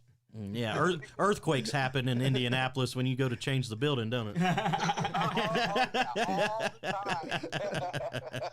And don't let him fool you. He's still here at the dub. We you know, his spirit's still here, and a lot of people has witnessed a lot of crazy things here, things that he would do. So What, like drag a body into the building and place them on a table and go to carve them up? Well, What the hell was going on with that? Jesus. I can't get into that one right now, because I think we're under investigation over that. I cannot believe our social media guys released that video. I can't either. You sure it wasn't Blake that released it? That wouldn't surprise me one Could have bit. been. Could have been. Yeah, gosh, I saw that and I was like, what in the hell? And now it makes me, now it kind of makes me fear for myself for calling him a piece of shit. And on the first time I was here, I still think he's a piece of shit, but. Well, the bad thing is, you know, I had to replace the back door locks and everything else over that incident. And, you know, I really haven't seen Jackson Morgan really since that night. Right. So, Well, and see, he folks, wants to that's be here tonight, so. Folks, that's even more of a reason to go to WCWO tonight. Go help Joey pay for a new lock for his door. I mean, he needs help. Get him a new lock for his door, and also see if that crazy son of a gun shows up, and then also make sure that Blake doesn't bedazzle WCWO. Right? That's the truth there. Well, it was great talking to you, Joe. I'll probably give you a holler afterwards. All right, no problem. You guys have a great show, and thank you for having me on. Hey, no Okay. problem, brother. Thanks All for right, chatting with us. Yep. Said you had some stuff you wanted Yes, to add I on? So that did. was impromptu. Yeah, that I had was. no idea. Yeah. But like, That's twice that he's called in. I know He that's does, always yeah. it's always I that's think he I sees that's when what I I'm saw. on and He's just like, let me go calls. ahead and call. Yeah, But I like, call him. I know he'll do something stupid and put me on live. But like adding on to that, as far as like putting yourself out there and everything, like I really feel like some of the young kids these days, like, and I mean this respectfully, I mean this with love. I'm telling you guys, like that's what you do when you care about somebody. You tell them what they want to hear, whether it's good or bad. Yes. You know what I mean? And I just think some of them are just afraid to hear the word no. Oh yeah. They're afraid of rejection. You know what I mean? And here's the thing, like any sort of success that you're going to have in anything, you're going to hear like sometimes you're going to hear 20 no's before you hear yes. Yeah. You know what I mean? Hell, Joey's dad told me no before. Yeah, like that's when the I thing. first broke into the business. Yeah. He's told me no, but he was also a hard ass old Yeah. school guy. Yeah. That you had to earn your spot with Yep. him. Yep. And that's how it is. Like for me personally, especially like starting late in the game, like you have people who start wrestling at 15, 16 years old. They realize that they want to do that at a very young age. I didn't have that luxury because of how I was brought up. It was too chaotic for me to sit down and focus on one thing that I wanted to do. See, I started when I was 15. See, exactly. That's what I'm. Yeah. See, exactly. So for me, I started late in the game, and I didn't really know how it worked. And like Mikey would always tell me, like, you're on the right track, because I would like share posters and stuff, shows that I wasn't even on. Shows that I wasn't even on, I would share, because I'm like, okay, you know, this is my way of helping the business in a small way. So I would share stuff, you know what I mean? I would sit up there and just like, and I wasn't cutting promos at anybody. I would just like cut random promos just to be like, hey, here's what I can do. You know what I mean? So then and then it's send them to me. and then send yeah, exactly, then send them to him, and then like. I personally took the initiative, saying, like we said, we talked about this a little bit the last time that we were there. I took the initiative. I would pack up all my commentary equipment and bring it and bring it to Mad Jack's when we were doing DCCW there, and I would set up there, and I would just take that initiative, set up, tear down, help pick up chairs. You know, at the end of the show, last show that we did, I was helping out with chairs. You know what I mean? It never really stops. Hell, you still see guys like Jimmy Hart still picking up chairs at the end of a show. You know what I mean? Like, so it's like, and the narrative has changed, right? Because like people feel like that you don't really have to pay dues really, but Like, you still absolutely do. Yeah. Like, you still absolutely have to do. And yes, paying dues isn't the same as it was back in the day, No, back in like the not even 90s or close. whatever. Like, People be canceled. oh, man, for real. But like, it's still a form of paying dues, right? Yeah. Like, even when you're just doing the social media stuff, like if they put you in charge of of a promotion social media page and you're constantly putting content out there for them to keep it out there, because that's important today. Like, yes, paying dues is different than it was back then, but it's still paying dues. You have to still be able to help the product to be seen, to be put out there in a way. I would do that with sharing all kinds of posters and stuff. And then eventually I earned enough trust to help out with the DCCW page, and I would burn it up. Yep. I would straight burn it up with content. You know what I mean? That's nowadays how you pay dues. Kids these days don't want to hear the words paying dues, because when they think paying dues, they think it's this ugly thing, this unpretty thing. But it's just different now. It is different. It's just different now. If you show up and help set up a ring or set up chairs or stuff like that, or sharing flyers and stuff like that, that's paying dues nowadays. Exactly. There was some crazy traditions from back in the day that called paying dues and stuff like that. Well, that shit don't happen And anymore. it shows the promoter that, I mean, that you're serious about this. This is what you want to do. You're going to be here all the time. He can depend on you. Well, that's the core of paying dues, right? Like, at the very core of paying dues is showing that you're committed. Well, Exposure. even doing the podcast. With Exactly. Yes. If you don't reach out to people, you're not going to get no guest on your show. What the hell was a You gotta podcast back in 05? Yeah. And, Right. like when I broke in. Exactly. What the hell was a podcast? You have Oh, to- you something you want to add? Yeah, so I just wanted to touch base with the whole. This is my wife, Kaylee, y'all. It's easier now to get into the business and to promote yourself than it is back in the day. You have to have the tenacity to go for what your dreams are. If your dream is to be a wrestler or to be a commentator or a podcaster or whatever, you have to have that tenacity. You have to put yourself out there. You have to have that confidence. You have to sell yourself and be like, look, like, I know you got them, but I'm the baddest. I'm the fabulous one. I'm the one that you need to be having your eyes on. It's me. Yeah. Not them. Don't worry about what they're doing. Keep your eyes over here. You need to have that. You need to, whether it's talking or moves or anything like that. And then, as they already said, you need to go and you need to pay your dues. I'm not even in the business like that. And me and my kids, every show that we go to, regardless where it's at, pick up chairs or trash or whatever, just out of pure respect. Even a show that I run, she don't even like me. I don't. So it's all in a matter of how you present yourself. If you want it bad enough, you're going to go for it, and you're going to pay the dues. Exactly. Simple as that. That's right. That's right. Because, like, even like nowadays, like we're talking about just in like the last 5 or 6 years, we're realizing that, and I was talking to this with a buddy at my shoot job. We realized that podcasting and professional wrestling go together like peanut butter and jelly. Yes. You know what I mean? It really, really It's does. a huge promo. It's That's a what huge, it is. exactly. It's a little bit more of a truthful promo because you're promoting yourself and some realisms of the world and wrestling and whatnot. And a lot of old school folks don't like that. Yeah. They don't like that. They don't like the idea of a podcast. Like I've tried to get like some older school guys on the show, and they've straight up turned me down because they want to protect the business, and I respect that. Absolutely. I really do. But like the way that the business is moving nowadays, and the way that people's fandom has changed, like people like to hear the backstage stuff. They like to hear like what's going on when the cameras aren't rolling or when you're not stepping through that curtain. It's changed. So like to me, in my eyes, and you might disagree with this because you're kind of a mix. You got a lot of the old school, but you also have a mix of the new school. Right. Like times have changed to where like podcasting is a form of paying dues. Right. Well, and then like you touched on, people like to hear about the backstories and stuff like that. Unfortunately, nowadays, there's a lot of the locker room and backstories on things that can't be touched on anymore because you get canceled or somebody threatens to get you canceled or something for something that's happened 20, 30 years ago. Or even if you say, oh man, I saw that episode of whatnot, I can't believe that they did that to so-and-so. They'll try to cancel you for trying to have somebody's back now. So I can understand the old school guys not wanting to do podcasts. Not wanting to do podcasts, A, to protect the business, but B, they ain't going to risk their name being tarnished because of something that happened 30 years ago. Yep. No, that just happened. That just happened with a few guys too. Oh yeah. Yes, absolutely. Oh, yeah. That's one of the reasons why I brought it up. I try to stay in tune with everything that's happening in wrestling, because if you don't, you do yourself a disservice. You get passed by. I don't watch WWE regularly. Mm-hmm. I will catch up on everything. I know about the stuff going on with Charlotte Flair right now. I know stuff that's going on there.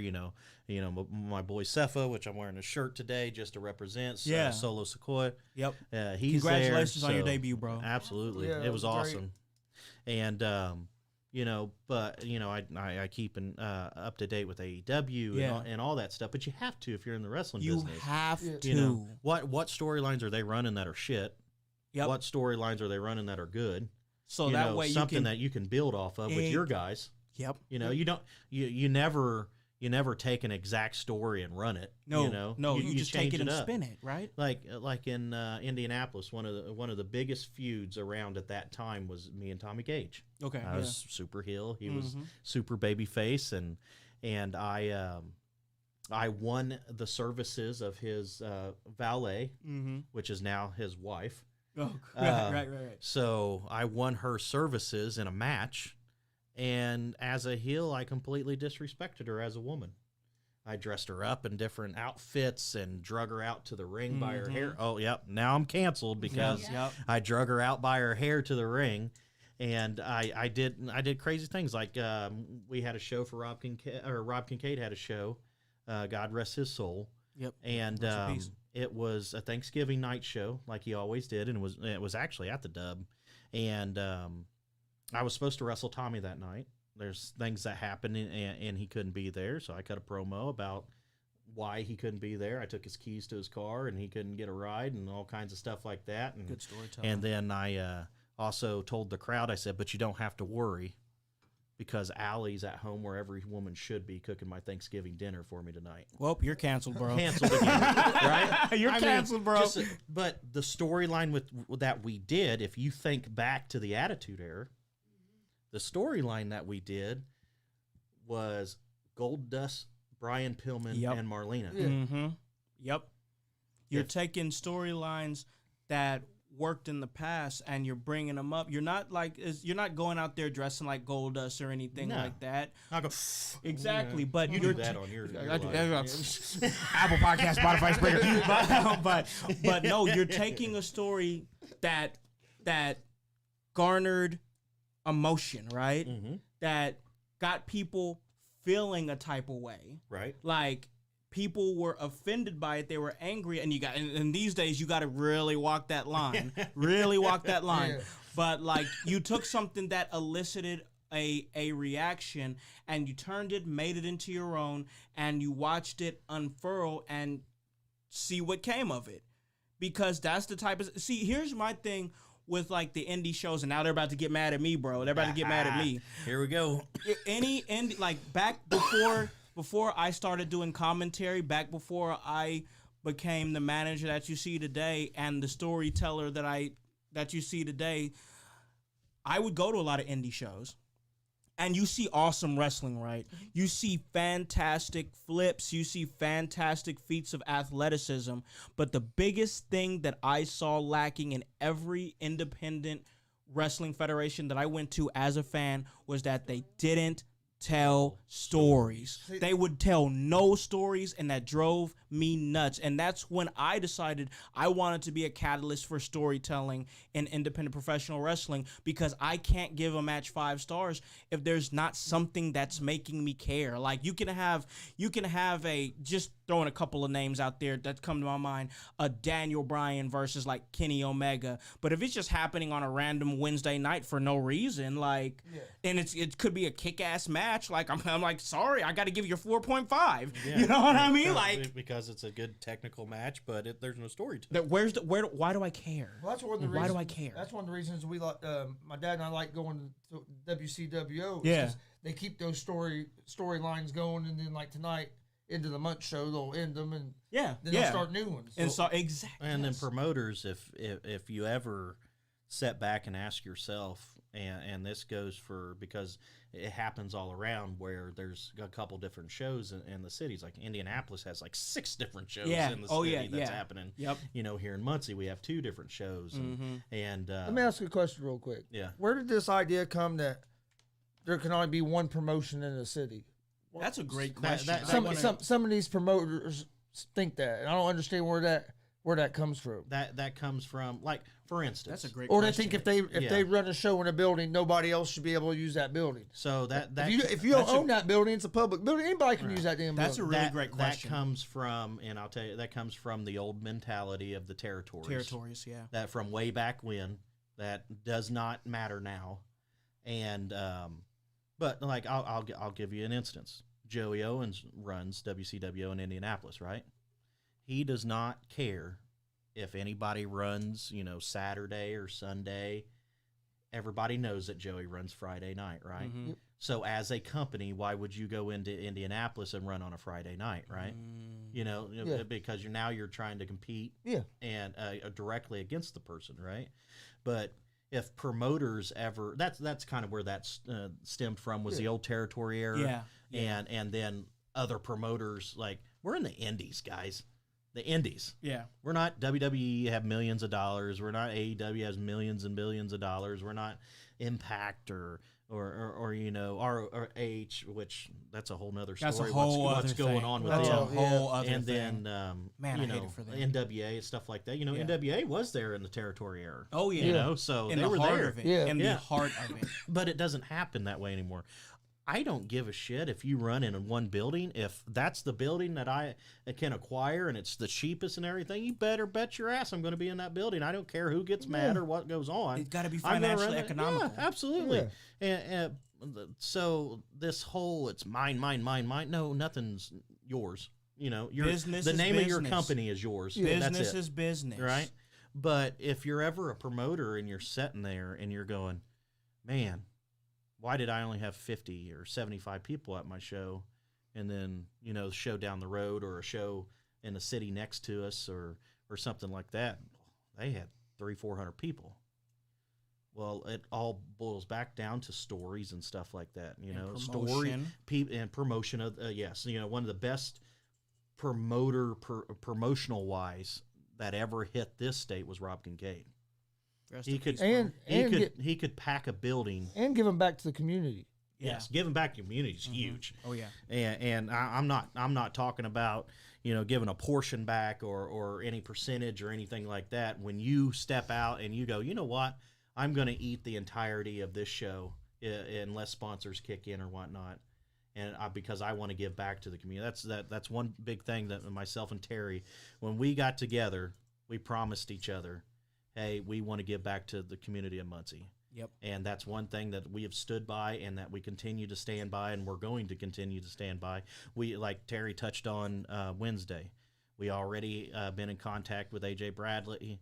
We've already been in contact with Larry Brown and Nat, and we're going to do a Bearcat Rumble 2 and an Invasion 3. Those are guaranteed shows every year until they tell us to stop. And then other wrestling promotions or not wrestling promotion, but wrestling clubs and everything are reaching out to us and wanting us to do stuff for them. Absolutely. We will continue to give back no matter what. But, as a company, sit back and go, man, why are we drawing these numbers? Well, promote storylines, give back, make people want to come to your show.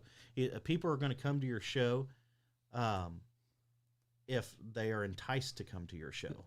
And if they're looking at a storyline. Another thing, people aren't going to come to your show if you get on social media and you're doing lives and stuff and all you're doing is trashing other people. Yeah, That's know what I not mean? that's not gonna work, man. No, people aren't going to come to your shows. That's not gonna work, man. Because let me hold on. Go ahead, Let me- go ahead, one man. second. Go I want ahead. to touch on something real quick. Go ahead.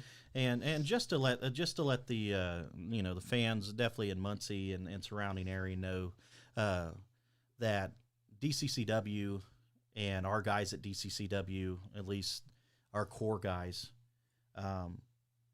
we have never ever talked about invading another company. There is no storyline of us invading another company coming up at all. And if anybody from DCCW was to go to a different company, it would be on their own reconnaissance, and that they would have made a deal with that promoter. Yes. It would have nothing to do with DCCW. Yes. Also, I want to touch base on, I have heard multiple times from multiple different people and even seen on a live that I won't talk to people. That is not true. So I'm going to put this out there one time only, because I don't mention names out here, but this time I will. Rodney, you have on multiple occasions called me out, threatened my well-being and stuff like that. I'm done and over with it. Either, yes, I will talk to you, but that's what we're going to do. We're going to talk like adults and like promoters, or we're not going to talk at all, and you can continue to run your show, and I'll continue, and me and Terry will continue to run our show the way we want to, and there ain't going to be anybody that stops us. I mean, just if you want to talk and you want to try to squash some things, my number's been the same number for 12 years. Mm-hmm. So if you don't have it, I'm sure your other buddies have it. Mm-hmm. So there you go. If you don't want to talk, then you don't want to talk. But this getting on there and saying I won't talk or I won't confront you or anything like that, it's done and over with. Here's an open forum. If you want to talk, we can meet up and talk, but that's what we're going to do. I'm not entertaining the violence and trying to beat people up for real and all that stuff, because that's nonsense and it doesn't need to happen, and that's what ruins our wrestling business. It does. So It does. you take it for what it's worth. I'm giving you an opportunity to talk to me. If you don't want to do it, just stop putting my name in your mouth. I guess you can put my name in your mouth because it's extra promotional stuff for me. So you keep doing it. I don't care. If you ever need to contact any of my talent again, I know you contacted about half of them so far to be on your show. You just let me know, and I'll talk to them and send them your way if I feel that's right, and especially if you want to sit down and talk and squash things, because all of them have reached out to me and let me know that you have tried to book half our locker room. So that's my little spiel for today, and we can go right back to talking about wrestling. I just wanted to get that out there. Yep. And Hey. you have you guys have no more legs to stand on when you say Delaware or Destination Copycat Wrestling. If you try to book half of our roster, what the hell are you doing? Who's You know? copying who? And indie talent is indie talent. They can go wherever they want. They can do. They're Right. independent. They are independent contractors who can take bookings wherever they see fit at any time that they see fit. There is no contracts that are being signed. This is not WWE. This is not AEW. This is not any of the major companies that offer a contract. They can go wherever they want to go. But these types of business methods are straight up unprofessional. Straight up unprofessional. It's bad harmful for to the business. It's bad for the business. And that's And not, then it and makes- that's not a knock. And it makes it harder on younger talent too, because they can get caught in the middle of it. Exactly. It's not And then good. if it's younger talent, they're trying to promote themselves in a tough situation. as Yeah, well. it's not Now- good for our young talent. Now I understand, because I've had the same conversation with my guys too, and people that are loyal to me, and that's the reason why they reached out to me when they were contacted, because they're loyal, they're family to me. Yeah. And I understand if you're going up to your champions and saying, hey, we would appreciate it that you not accept any bookings from the other company that's in our town or close to us. You're one of our champions.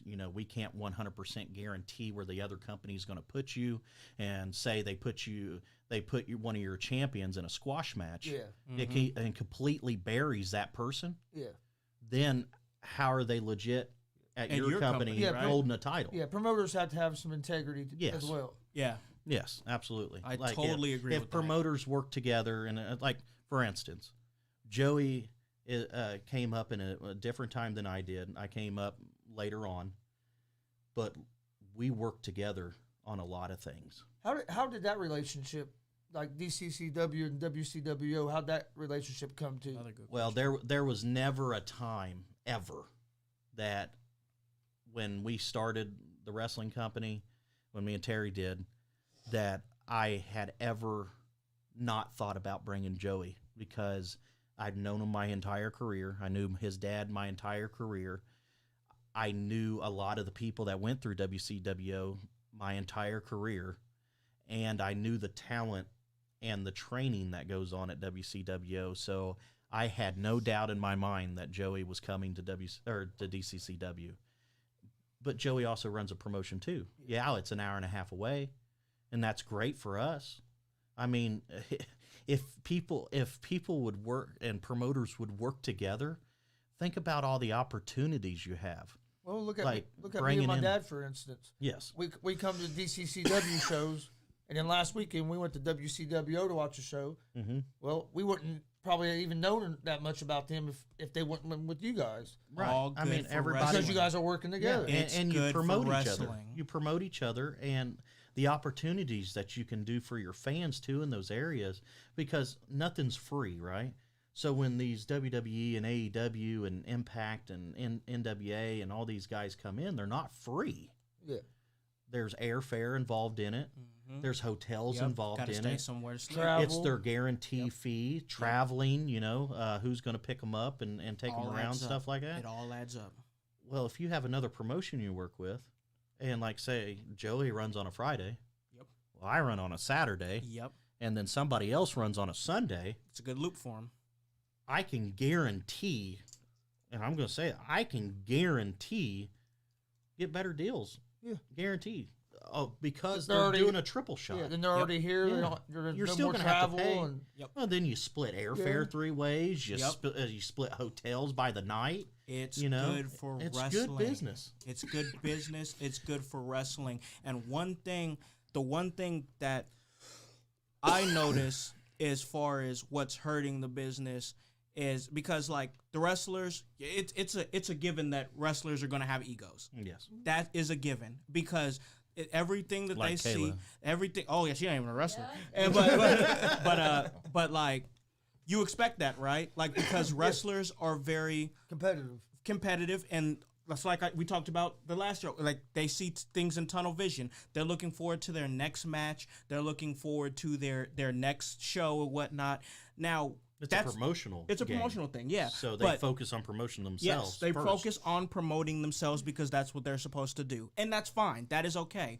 Now, when you have people with egos that are announcers or commentators or stuff like that, that's where you start to have problems. You start to have issues there with guys that are cornered in a certain role because that's just how it is. When I see freaking authority figures and like announcers and stuff on posters, it makes me sick. It really does. It makes me sick. Like your ego is so out of control that you feel like that you're one of the pivotal parts of the show. No, you go out there, you say the wrestler's name, you say their weight, you say where they're from, and then you sit down and shut up. Yeah. That's what you do. There's no reason for you to be on a freaking poster. we were just talking. There's not. We were There's just talking not. about that the other day. Yeah. It's not. Well- There's no reason for it. You know what I mean? You think I got butthurt because I saw a Merge 58's poster and I wasn't on it? No, bro. I'm there to manage. My big opportunity is managing a huge NWA star like the Pope Elijah Burke. I don't care if I'm on the poster or not. Or Mike King. When you're or Mike King. Like, hurry up, get back, bro. It's time for you to get back. See, promotional thing. Promotional stuff. But like when I see somebody that doesn't have a future in wrestling past announcing, past doing that type of stuff, and their ego is so out of control that they feel like they have to be a star of the show. Like, what promotion do you know where the announcer is the star of the show? Or talks the entire time. Or talks the entire It takes time. away from the matches. Thank you. Like you think big time announcers like the Fink or somebody is like, oh well, I wasn't on the poster for WrestleMania. My feelings are hurt. No, it's an ego thing. Your ego is so out of control that you feel like you have to be a pivotal part of the show. You should be happy just to be a part of the show. There's a role for everybody to play, and the sooner that you realize what your role is, the better it's gonna be for the business. Get these guys that have these egos, that are not in-ring competitors, that are not characters, get them out of here, because if they can't check their ego, there's no reason for them to be there. That's just my opinion. You can tell Khan's been talking to Pope a lot because he's called the Pope for the reason because he can get on that mic and preach. And when Khan gets on a subject that's I'm close passionate to about his it. heart and passionate about I'm passionate about it. And passionate about wrestling, boy, he starts preaching. I'm passionate about it, and yes, that is a lot of Jordan Pope Bell, preach Khan. Thank you, There bro. we go. I gotta talk about my man Jordan Bell real quick because he is. I want to say something about him too. Yeah, absolutely. I want to say sorry, and we will make that up. Jordan Bell. If you know, you know. The marvelous Mr. Bell, the curator of chaos, the curator of culture, is quickly becoming one of the premier young managers in this game. A young man after my own heart. He's always in my inbox all the time, asking for advice, constantly, ready to take and here's the thing though, like when I give him advice, like I have people ask me for advice all the time, but that doesn't mean they're gonna use it. And that's okay. Absolutely. That's okay.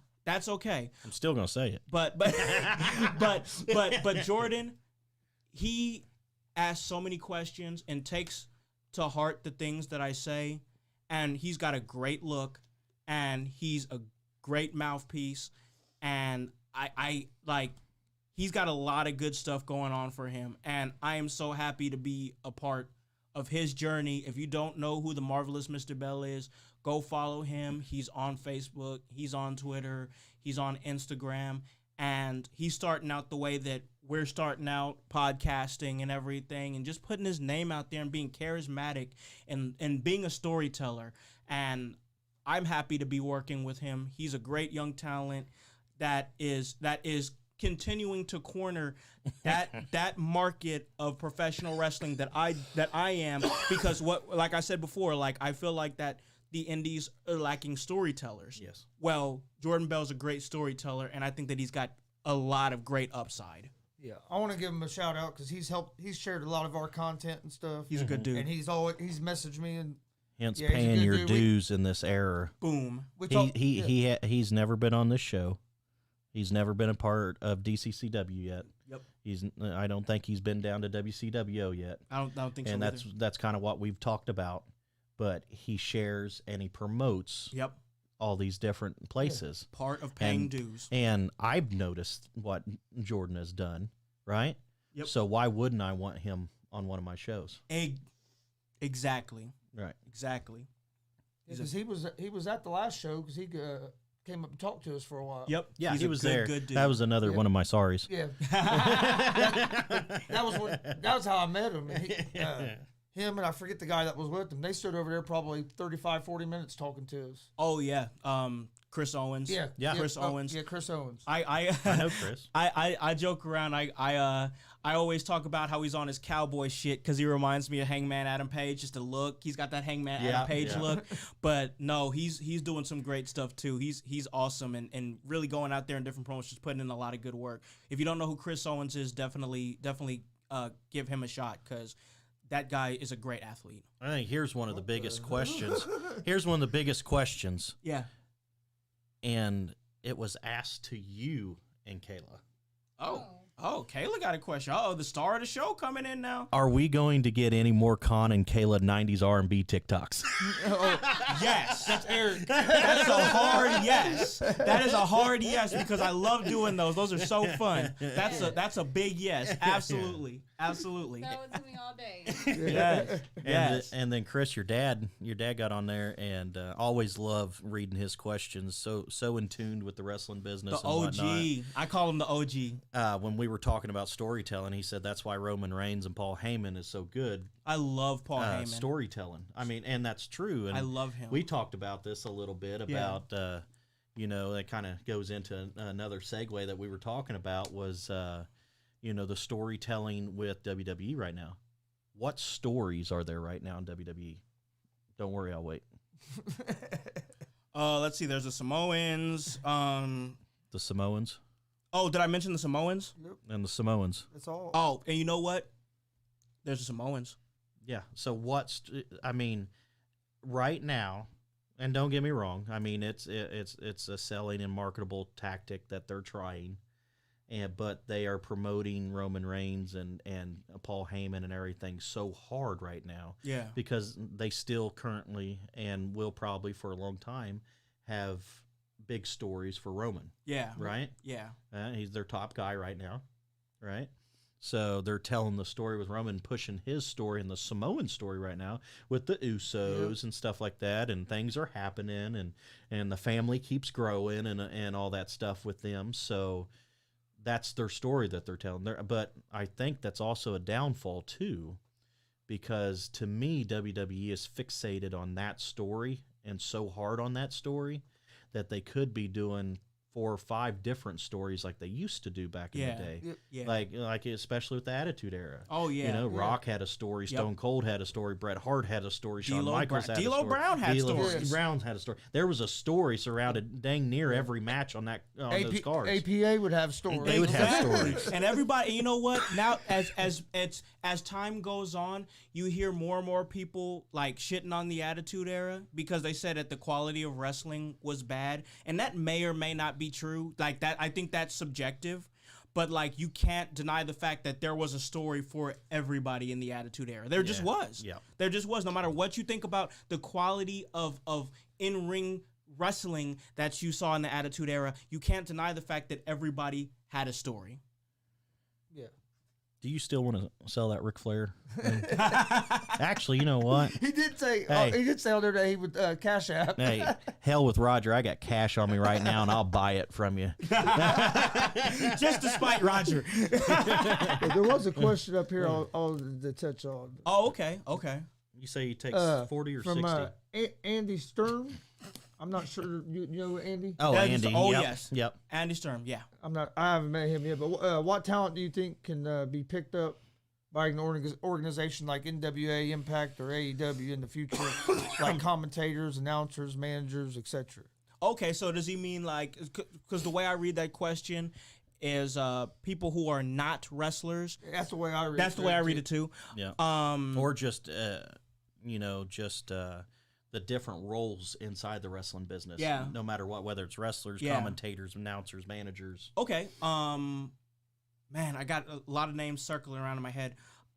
So one of the first names that comes to mind is people. We need people who are, because WWE are more focused on like soap opera writers now. You know what I mean? So he didn't mention WWE. I said that for a reason. He didn't mention WWE. He mentioned like NWA and AEW and Impact. So I'm gonna stay with those. And I'm thinking, if I'm running a wrestling promotion, if I'm in charge of NWA, if I'm Billy Corgan or Tony Khan or somebody like that, I want people who know psychology. Yes. So honestly, and I'm not just blowing smoke here because he's in the room right now, I would like Stop it. I'm serious, bro. I'm serious. I know. I'm serious. I'm being serious. I'm being serious right now. I'm being very serious right now. Like, I would definitely have Mike King as a producer for an NWA, without a doubt. I love the NWA. It's close that- to my heart over all the other wrestling yeah, organizations. Like, we've had multiple conversations Oh, about so that. many conversations. And I'd go there in a heartbeat Yeah. to do production, even if I couldn't wrestle. Yeah. Because I would itch to wrestle. Yeah. Like I would love to be in that NW ring at one point yeah, in time. Yeah. And but I would definitely go there to help produce. Seriously. That's a funny story. One of the guys that went to WWE, we had a conversation. I won't mention any names just because of storylines and the stuff that's going on with WWE now. Yeah. But one of the guys that went there, we had a conversation in my vehicle, and I basically told a story, or like I told him what I would like to see out of him, or what I could see in the future. And I'll be damned if it didn't happen. So I messaged him and I said, "Oh yeah, by the way, you remember that conversation we had in the truck that day?" Yeah. And he was like, "Yeah." I said, "Tell WWE to call me if they want any more storylines." So yes, and any character building. Yeah, exactly. So my first name that comes to mind is Mikey. I would have him as a producer for NWA. There's another name here that I would definitely have him as like a producer or like a writer or something for either Impact or AEW, and that's Donnie Tsunami. No, Donnie, yeah. Donnie is so super smart about the business. It's ridiculous. Like, the fact that he hasn't been picked up anywhere kind of blows my mind, because I've spent hours and hours talking to Donnie about wrestling, and his views and mindset on wrestling are so great. For a commentator for maybe like Impact or AEW or even NWA, the person who asked the question, Andy Sturm, great commentator. I might say his name wrong here, so if I do, I apologize. But was you going to say Alicon House? Oh, I mean, I'm going to put myself over, obviously. But I would say that. I think you're on the right track of everything. I was going to say that as well. Thank you. He's already on the right track and getting a lot of exposure and everything for the NWA with Pope. I think it's a great pairing. And I even said it on one of Elijah's posts that you guys had posted a picture with you and him and the NWA in the background. It wasn't a NWA promotional pic, but you promoted the NWA on it and whatnot. And I said it on the comments. I said, if this doesn't happen, it would be a disservice to wrestling. Thank you. They just look really good together, don't Thank they? you. I think it's a good fit. It's a good fit. Like, you're kind of partial to that. it's a good fit. I meant that unbiased. I mean, it's like you saying that I look good out there. I mean, it's the same thing. Another commentator is, and I see that Andy's in here now, so please correct me on the saying of his name. John Fugatti. He's another guy that does commentary for Emerge, and him and Andy really play well off of each other. So good. I really enjoy listening to those guys call together. Definitely could see them together as a package deal or separately at Impact or AEW, even if it's just doing like Dark or Dark Elevation or something like that. Definitely, I mean, it just sounds like I'm saying my friends here, but I'm really not. I mean, like, Sam would be a great producer anywhere.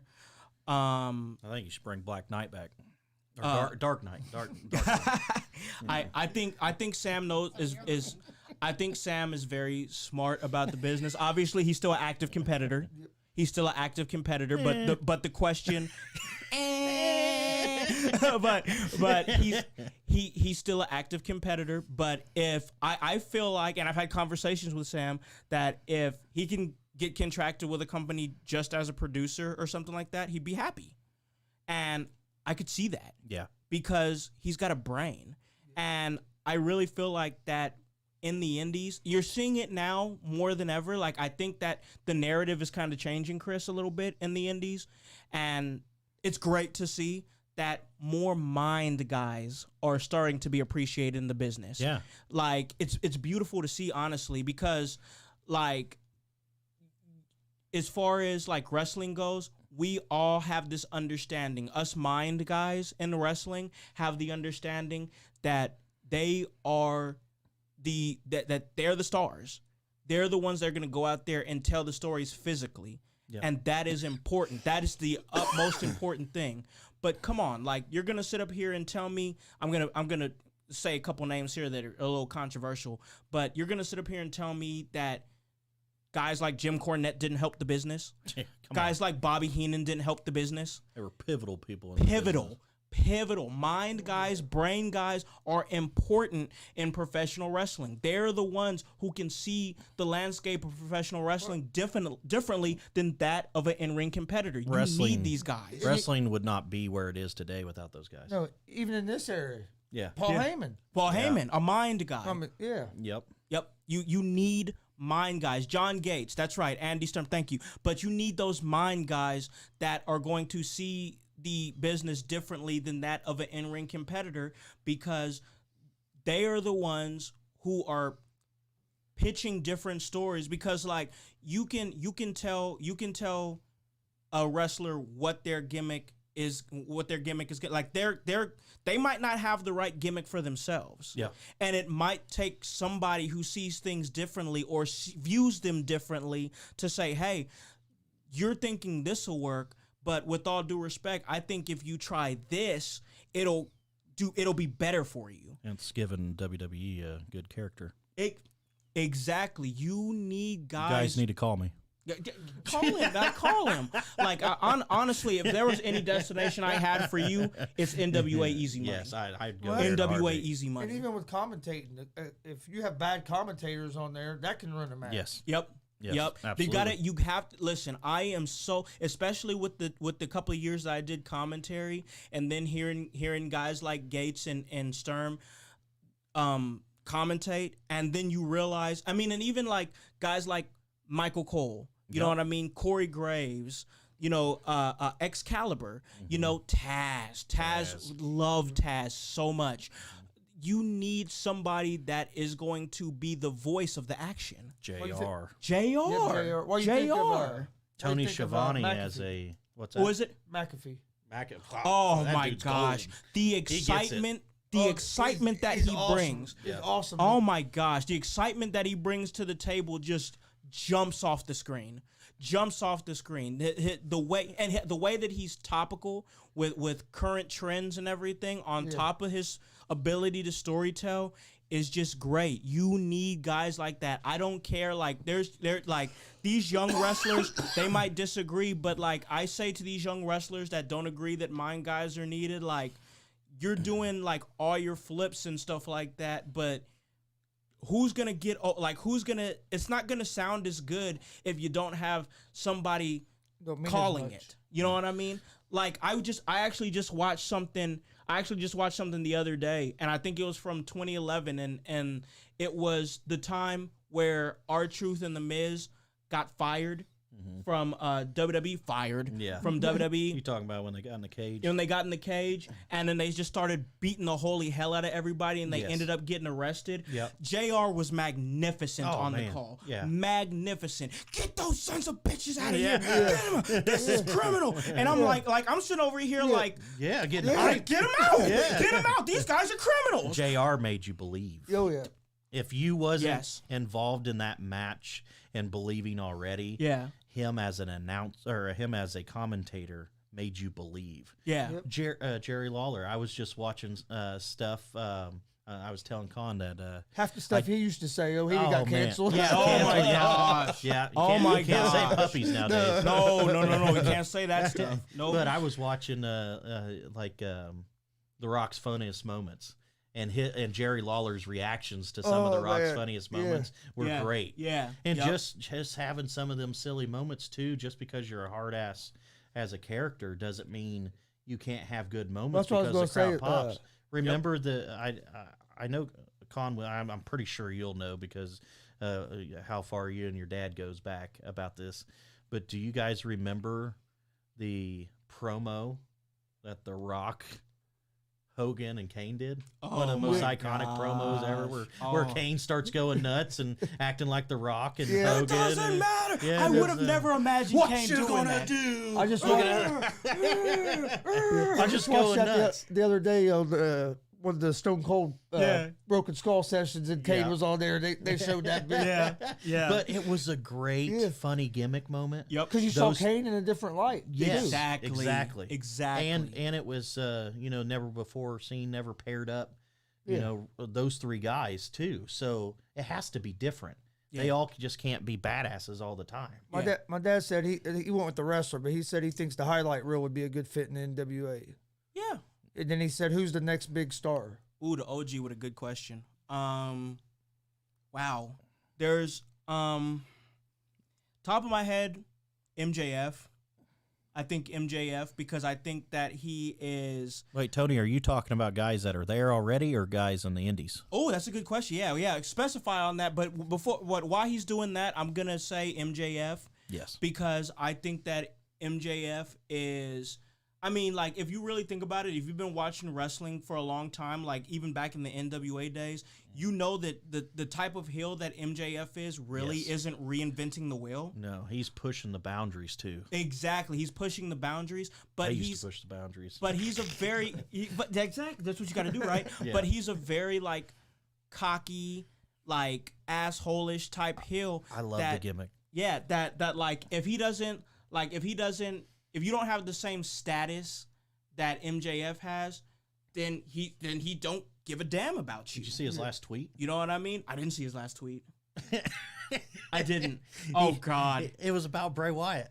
Oh no. What did he say? Somebody was in cosplay, Bray Wyatt. And he said he said something along the lines, and he posted on there, he said, Bray Wyatt, or he had to cosplay in our crowd to be on AEW, and like cut a promo basically on Bray and about, hey, you might be able to go back to your other company or something like that. Oh my gosh. He said, or go to Impact or somewhere that they'll probably take you. Yeah. Yeah. But he cut a promo on Bray, and just because there's a guy that's cosplaying in the fans, it was awesome. That said both. Both. Okay. So as you far said as, MJF. Yeah, I say MJF. I think first off, I'll say this. He's already there, but I would have definitely, if he hadn't already been there, I would have said Sefa Fatu, but he's already easily, there. yeah. Easily, without a doubt. I think another person that is soon to break through is probably a Mance Warner. Hollywood House. The premier manager. I do think that Mance Warner is a guy. He's definitely Mance is awesome. He's great. He's from here. Yeah, he is. He's from the local area. Yeah. And he definitely gives me those Stone Cold type vibes. Oh yeah. He definitely has that energy. Lariats and light beard, love it. But where's your little what button now? What? I know, right? What? But also, like, I think that Mance is somebody that can be versatile. Yeah. I think that because I've been to a few indie shows with Mance Warner, and he definitely knows how to get the crowd fired up. Mm-hmm. And he can wrestle all kinds of different styles. He's a great brawler. But we've talked about this before, that even though I'm not a huge fan of these, like, not to say that I hate them, but it's just I don't go out of my way to watch him. He can stand on his own 2 feet in the deathmatch world. Mm-hmm. So, like, he's versatile. So I definitely say somebody like a Mance Warner is somebody that is just, like, he's right there about to break through that surface. So, I think Dex is getting ready to break through. Oh, yeah. You know, he's already is on the WWC's watch list. Yeah, he's on the radar. Yep. Yeah, he's already been to one tryout and might be going back. So, you know, I think he's a good one. Tony Gonzalez brought up Braun Breaker, and it's funny they brought. We were that just up. talking about him. Just talking about that because my personal opinion about Braun, and I knew he was coming up before he actually debuted.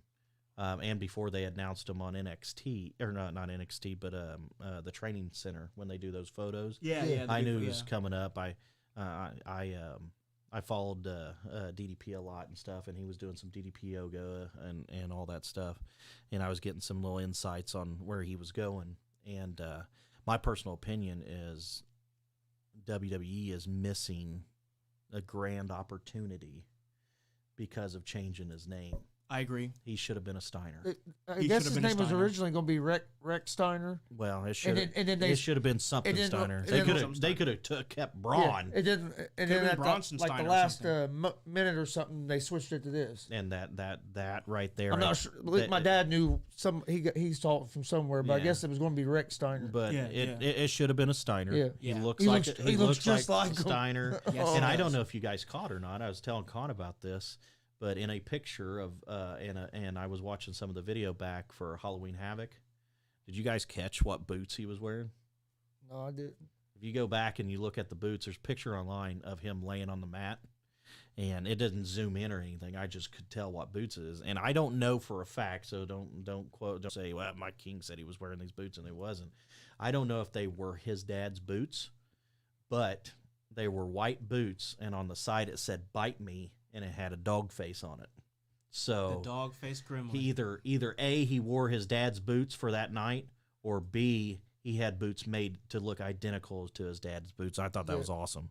So once again, why take his name away? Yeah. Right. That's a missed opportunity. It's very missed opportunity. Like it's different. Like whoever it is, like the different people taking their name away. It falls different because, like Cepha, Yeah. they didn't use Cepha Fatu, but they use Solo Sequoia, right? Yep. So, which is also Samoan. It still works with them.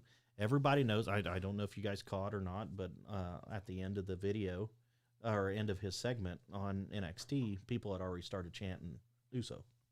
Yep. You know, Because that everybody knows. and everybody knows. But his gimmick works because it's still a Samoan name and everything. Yeah. Braun Breaker means nothing. Yeah. Yep. It's You know just what I'm Braun, saying? It's just Braun Breaker, and he should have just he should have been a Steiner because it's just going to help him in the long run. And I think we talked about help this the a little promotion, bit. Yeah, too. for sure. It's a nostalgic purpose. Exactly. And he's a Steiner. Yeah. Yeah. And I just feel like that, and we talked a little bit about this, you can only run away from that stuff for so long. You know what I mean? Because like you think about the hardcore wrestling fan, and I'm still a fan. Like I'm happy and proud and blessed to be a part of this business. I'm still a fan too. Exactly. But Absolutely. like we all, like when you're that big of a fan, like you dig and you figure out all that information. Like you go to dirt sheets and you want to know so much. Like when the shows are off, like you're like, dang, I still want to be a part of that universe. Yeah. The coon dog just got on. Oh, I see him. Terry Yeah, Coon. like Terry my Coon's dad, Coon Dog. he'll get on Dwayne, there, I saw you read, get on there like, too, but I see wasn't what paying Dave attention. Meltzer's saying. Yep. And you'll see what. It's all part Yep. of being a fan, right? So like you can't try to misdirect today's fans. You can't say, "Oh, well, he's Braun Breaker. He's separate from the Steiner family." We know that's not true. We've done enough research. So I think that the thing with WWE, that their biggest issue that I don't like is that it's almost like insulting the fans. Yeah. It's almost like insulting It the is. fans. Well, it goes back to when they removed everything of Benoit. Yeah. Okay, what he done was terrible, but Yep. what he done in the ring, still, I mean, It it's still like to happened. remember. It happened. Yeah. Another pivotal guy. It happened. Like he It's had just like when they tried to cancel Hogan. It didn't Yeah. work. he had a huge like with Benoit, he had a huge WrestleMania moment. Yeah. Oh yeah. A huge WrestleMania moment with another huge star that came from the same hard work and everything that he came from with Eddie Guerrero. Yep. They shared the ring together, embracing, and it was one of the most beautiful moments in the history of WrestleMania. I teared for it. Exactly. and now like if you want to see that, you have to actively search out for it. Correct. You know what I mean? Yeah. It happened. Yep. It was a beautiful moment. Yes, what Benoit did was awful. I don't think anybody's here to say that wasn't awful and a terrible tragedy. But like the things that they did, or the things that he did in the ring, they happened. And he had he was such a fantastic technical wrestler, and his matches were like art. You know what I mean? It was like watching Chris Benoit wrestle was like watching an artist brush a canvas. Especially when it was him and Guerrero Oh together. God, yeah, Oh, God. yeah. Because their chemistry, it was just. But like Molneck says to cut off your mic. We hear enough from you at the show. you're gonna keep hearing from me, so get used to it. But I don't know whose pelvic thrust was better, yours or his at the last show. I don't know. Mine was pretty good. Yeah. You looked like you were drunk. No, my dad said he thinks that they took the Steiner name off of him to try to take some pressure off of him. which I think is stupid. I see where the OG's coming from, but like it's like we talked about on the last show. Pressure is an important part of anything. You know what I mean? Like pressure either makes a diamond or it bursts pipes. So I say put the Steiner name on him, and whatever he does with the Steiner name after that is gonna be on him. He's either going because he's got big shoes to fill, right? That would push me more if my dad was a legendary wrestler. And with or without the Steiner name, all the fans know who you are. Exactly. So, I mean, Yes. there's still, to me, there's still going to be There's still that pressure. You There's can't, still that pressure. You can't, like Khan said, you can't basically. You're insinuating the crowd is stupid, and It's you insulting can't. to the crowd. Yeah, and you can't do that nowadays because of all the social media of everything. You can literally one click search of a button, you can anybody. find out about Exactly. anything. Yeah, so Exactly. why even try to hide it? Yep. You know, I understand that they're gimmicks and characters and stuff like that, but don't do something that the crowd's going to be like, well, that's not him. What the hell's going on? Especially you know? the singlet he comes out in and stuff. It's like You can tell. I Yeah. mean, bro, he his daddy's son. Yeah. Like you can tell he is daddy's son. Just a You know what I mean? I mean, just a specimen of Yeah. a person. Yeah. Yep. It's just he's they did a disservice there. Hopefully they hope and here's the thing with that is like WWE always ends up turning back around, and then you're like we talked about earlier when Solo Sikoa Sefa ends up on the main roster, like people are gonna be like, okay, we know that he's family to the Uso, but they're Uso, he's Sikoa. That's weird. You know what I mean? So then Right. they're gonna have to they're screwing themselves over in the long run because eventually he's probably gonna have to be Uso, right? So they're gonna end up just probably depends. changing his name. Well, it that's- just depends. Is and that's what my Solo dad thinks. He thinks they're eventually going to change his name to Steiner as well. Yep. well, the question is like with Sefa is, you know, where he comes from and the Samoan family he comes from and stuff like that. Was that a heritage name that he was given? Mm-hmm. So if there's a backstory on that and why, Mm-hmm. I think he could still run with Solo the Yeah. entire time. It would be the Usos and Solo Sikoa Mm-hmm. when they would actually merge them together. Yeah.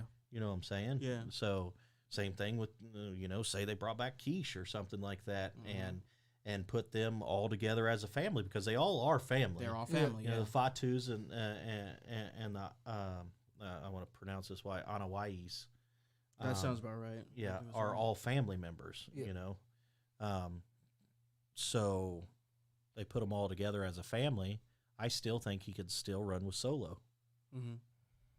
Yep. But Braun Breaker's got to be Steiner. Yeah. He's got to be Steiner. Change it, WWE. It's gotta be Change his Steiner. name. And especially like Dad's just saying here, they make a bunch of Steiner references during his matches.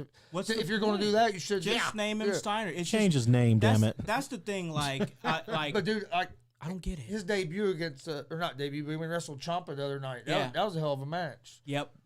And I think that That was a great match. We talked about that. yeah, too, we did. And I think that like there's representation in that Braun Breaker and Tommaso Ciampa match because and hear me out here because Tommaso Ciampa represents old NXT, right? Like the gold and black brand of NXT. You think gold and black, you definitely Ciampa's a name that comes up. Yep. So he's the representation of what the old NXT was. Well, Braun Breaker, obviously, fantastic look, budding very good wrestler, and obviously the company is getting behind him. I mean, he's had a handful of television matches with WWE NXT, and he's already in a title match. That says something. Yes. Yeah. And he's the representation for the new NXT. Yes. And I think that comes out as where you see that title the minute that when it happens, because I think it's going to happen when that title changes from Ciampa to Breaker. That's going to be the representation of the changing of the guard. Yeah. That's just my thought on that. That's my thought on that. T's and P's to the Molnick's family. Dwayne said his wife just tested positive for COVID. Yep, and I know his mom had COVID too at one point in time. Yeah. So Yep. definitly always keep him. Yeah, we're thinking of the Mullenix family. Absolutely. Even though he's a piece of shit. Oh man, Dwayne, he's a You guys crazy have a dude. certain time you get out of here?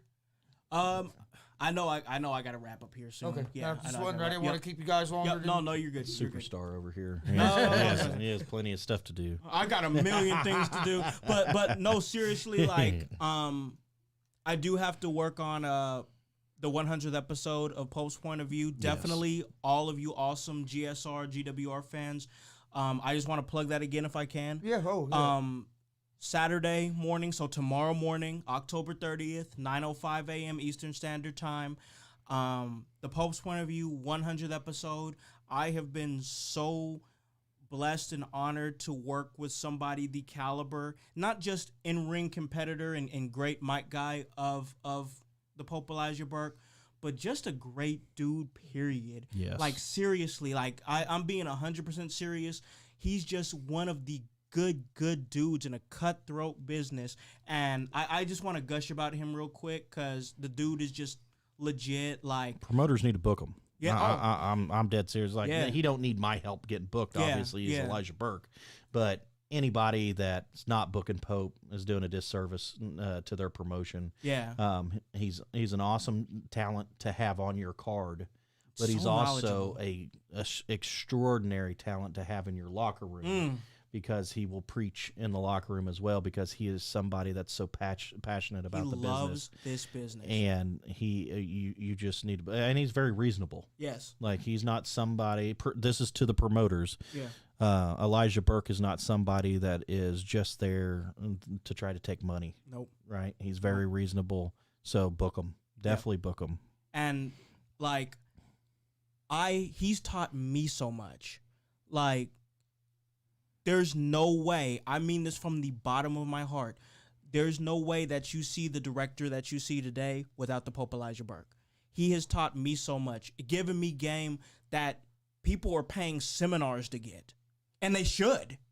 Like, they should, whatever the fee is to pay for an Elijah Burke seminar, it's not enough. Yeah. Because you're going to get somebody that is not only a physical specimen at his age, he understands the business in a way that so many people do not. Yeah. And I also want to plug real quick his Love Alive charity. Mm-hmm. Oh, yeah. His Love Alive charity, like, Great concept. so great. He helps out people who need help getting backpacks, getting food, just opportunity, the things that he does for his community, like what DCCW does for the community of Muncie. He does it on such a big scale. It's really beautiful to see. The Love Alive charity, that's love-alive.org. Go check it out. Everything, you can read everything that they've done. Next year, I believe it's in January, they're gonna have their Duval Brawl 4, where they're gonna have a big wrestling show over there in Jacksonville. And there'll be more information coming out about it in the coming months. But the things that he does for the community is wonderful. Like, I could honestly spend an entire podcast like speaking about this man, because what he does for his community, what he does for wrestling, what he's done for me, like, I could never thank him enough. So that's why I'm so happy and proud to be a part of this 100th episode of Pope's Point of View with some great NWA talent. I'm telling you guys, I know I said it before, but if you're not watching the NWA, if you're not watching NWA Power, if you're not watching NWA Empower, you need to be, because they're putting out some great stuff.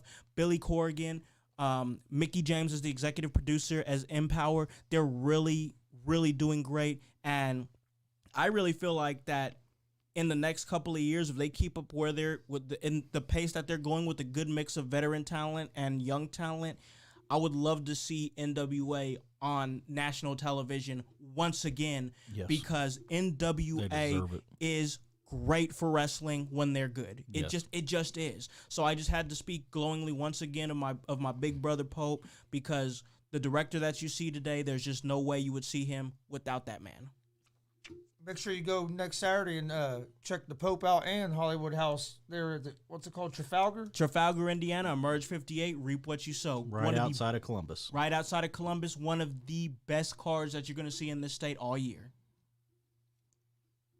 You have anything you want to get out there before we wrap it up? Yeah, I'm just gonna mention just because some of the guys that I've been with these last few shows and whatnot, they had mentioned something to me and said that, I need to do something, maybe another avenue for promoters, and I'm gonna start. I haven't finalized everything yet or not, but I'm gonna start being a booking agent. So any promoter, I can pretty much get you anybody that you want or get in contact with.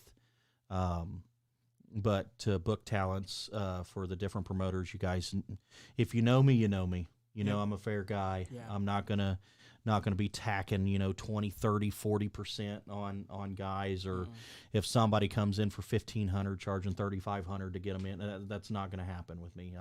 I'll give invoices out, show you exactly where everything comes from, but also. So, yes, I'm going to start up a booking agency, and anybody that wants to give me a holler or needs any talent whatsoever, get a hold of me. That's AEW talent, Impact talent, former WWE talent. Obviously, WWE still has the no-compete clause period outside their company. So, but even NWA talent, So, anybody that wants them, let me know. I'm good friends with a lot of the guys. Good brothers from Impact and AEW themselves. Kevin Nash and Rikishi and Scott Hall, X-Pac. Let me know, and I can reach out to them, reach out to anybody for you guys, and see if we can work something out. Also, if any promoter has people coming in that they had already booked, please let me know. I might be able to help you guys out due to the fact that I have a connection that's up in northern Indiana, Chicago area that has tons of memorabilia stands, or that represents tons of memorabilia places. I can get the boys booked at a memorabilia place while they're in town, hopefully, but give me some notice so we can work the deal out and get it done.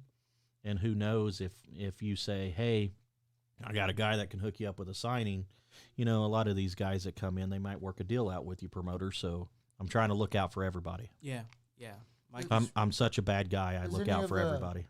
I just have one quick question. Like, any of them guys that you get, like when they come in, would they be interested in doing maybe like interviews and stuff? Yeah, some of them are. Yeah, absolutely. Oh, yeah. It just depends on the person. Like I've brought people in that I hadn't even told them about a podcast yet, and they still did it when I talked to them about it.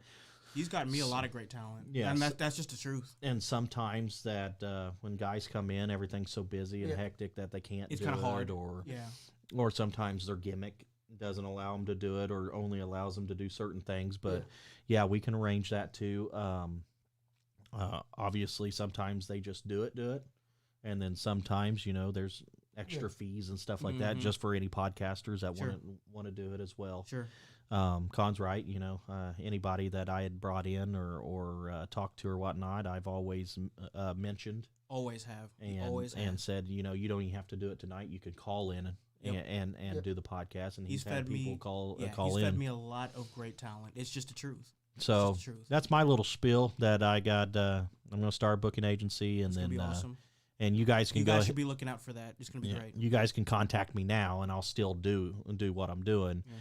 Just trying to get everything finalized legally and everything. So, and if I may, just want to plug before we get out of here, just because I know everybody hates when I do it, but go ahead and give me a listen at In Your House. That's HOWSE. You can listen to it on Apple Podcast, Spotify, Spreaker, Stitcher, iHeartRadio, Himalaya. If you don't have an Apple device, that's all right. We're on Google Play. Anywhere that you guys are, we can get to you. So go ahead and check out my podcast on top of this great podcast, GWR, Gonzo's Wrestling Room and Gonzo's Sports Room. You can follow me on Instagram at The Director House, HOWSC, or at In Your House. You can follow me on Twitter at In Your House or at Hollywood House. Also on Facebook at In Your House, where we have over 22,000 followers.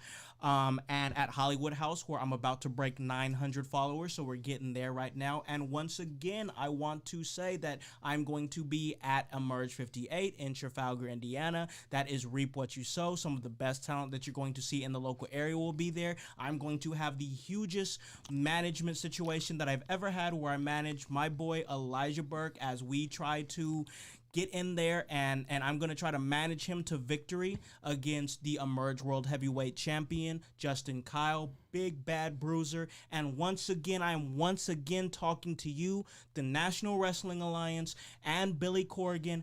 Here's the tryout. That's right, exactly. I am very interested in working for the National Wrestling Alliance. I want an opportunity to manage, and I would love for it to be the Pope Elijah Burke. But I will manage anybody that you will want me to manage, and it doesn't have to be management. I would love to hop on commentary with your guys' great commentators, whether it be Velvet Sky or Tim Storm. Hop on commentary. I would love to do podium correspondence at the very famous podium of the National Wrestling Alliance, where you've seen some of the legends cut promos at their podium.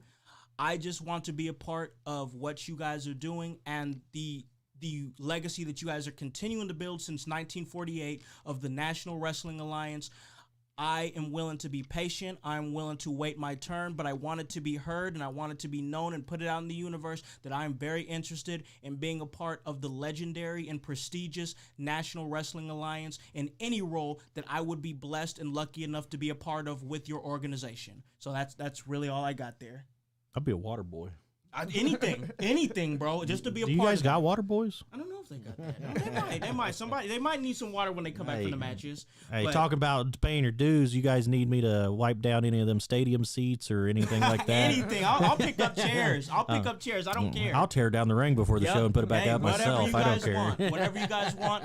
But I would be happy to be a part of the National Wrestling Alliance, and I think that it's important for me to keep plugging that and keep pushing that out there into the universe, because I'm a big believer in manifestation, Chris, and I think that if you speak it into the universe enough, eventually it'll happen. I'm very interested in the NWA, the National Wrestling Alliance. I mean that wholeheartedly from the bottom of my heart. I want to thank both of you guys for coming. I definitely want to have you guys back on again. I would love to come back on. There's still a lot more that we could talk about. Tons more. Tons more on both of our sides. Yes. I do want to thank both you guys for all the help.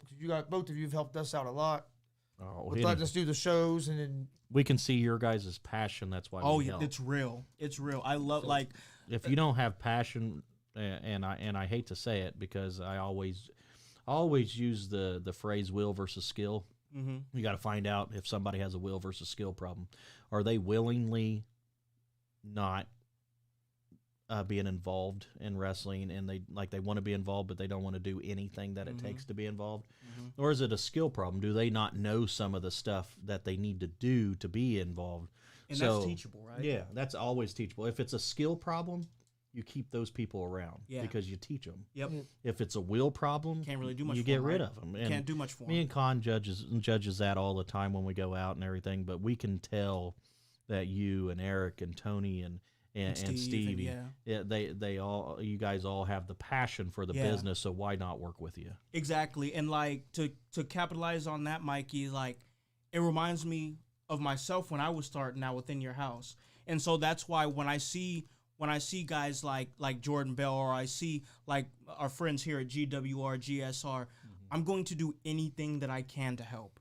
That I can to help, because I think that it's important. The legacy that I want to leave myself, and I feel like you're the same way, because everything that you've done for me and what you've done for a lot of other people is not the quality of matches that you put out there, or if I cut a great promo or something like that. The real legacy that we're going to put out there is what we did for other people during our highest of highs. You know what I mean? Absolutely. A good human being. Yeah, just be Yeah. a good person. Just The, be a ol- good person. the only thing I'll request is I saw your a pit boss smoker over there. Next time, can you turn it off before we do it? It's only about 3 degrees from hell in here. I'm burning up. I don't even know how Con's in sweats I was right thinking, now. I was thinking the same thing. Like, man, it's hot in here. He has to be Hey, burning can you up. not smoke meat while we're in the same room that we're doing a podcast in, bro? Man, but no. Hey, that bad boy will be fired up tomorrow. Oh man, Not good. I'm not going to be here. It'll be out- it goes outside.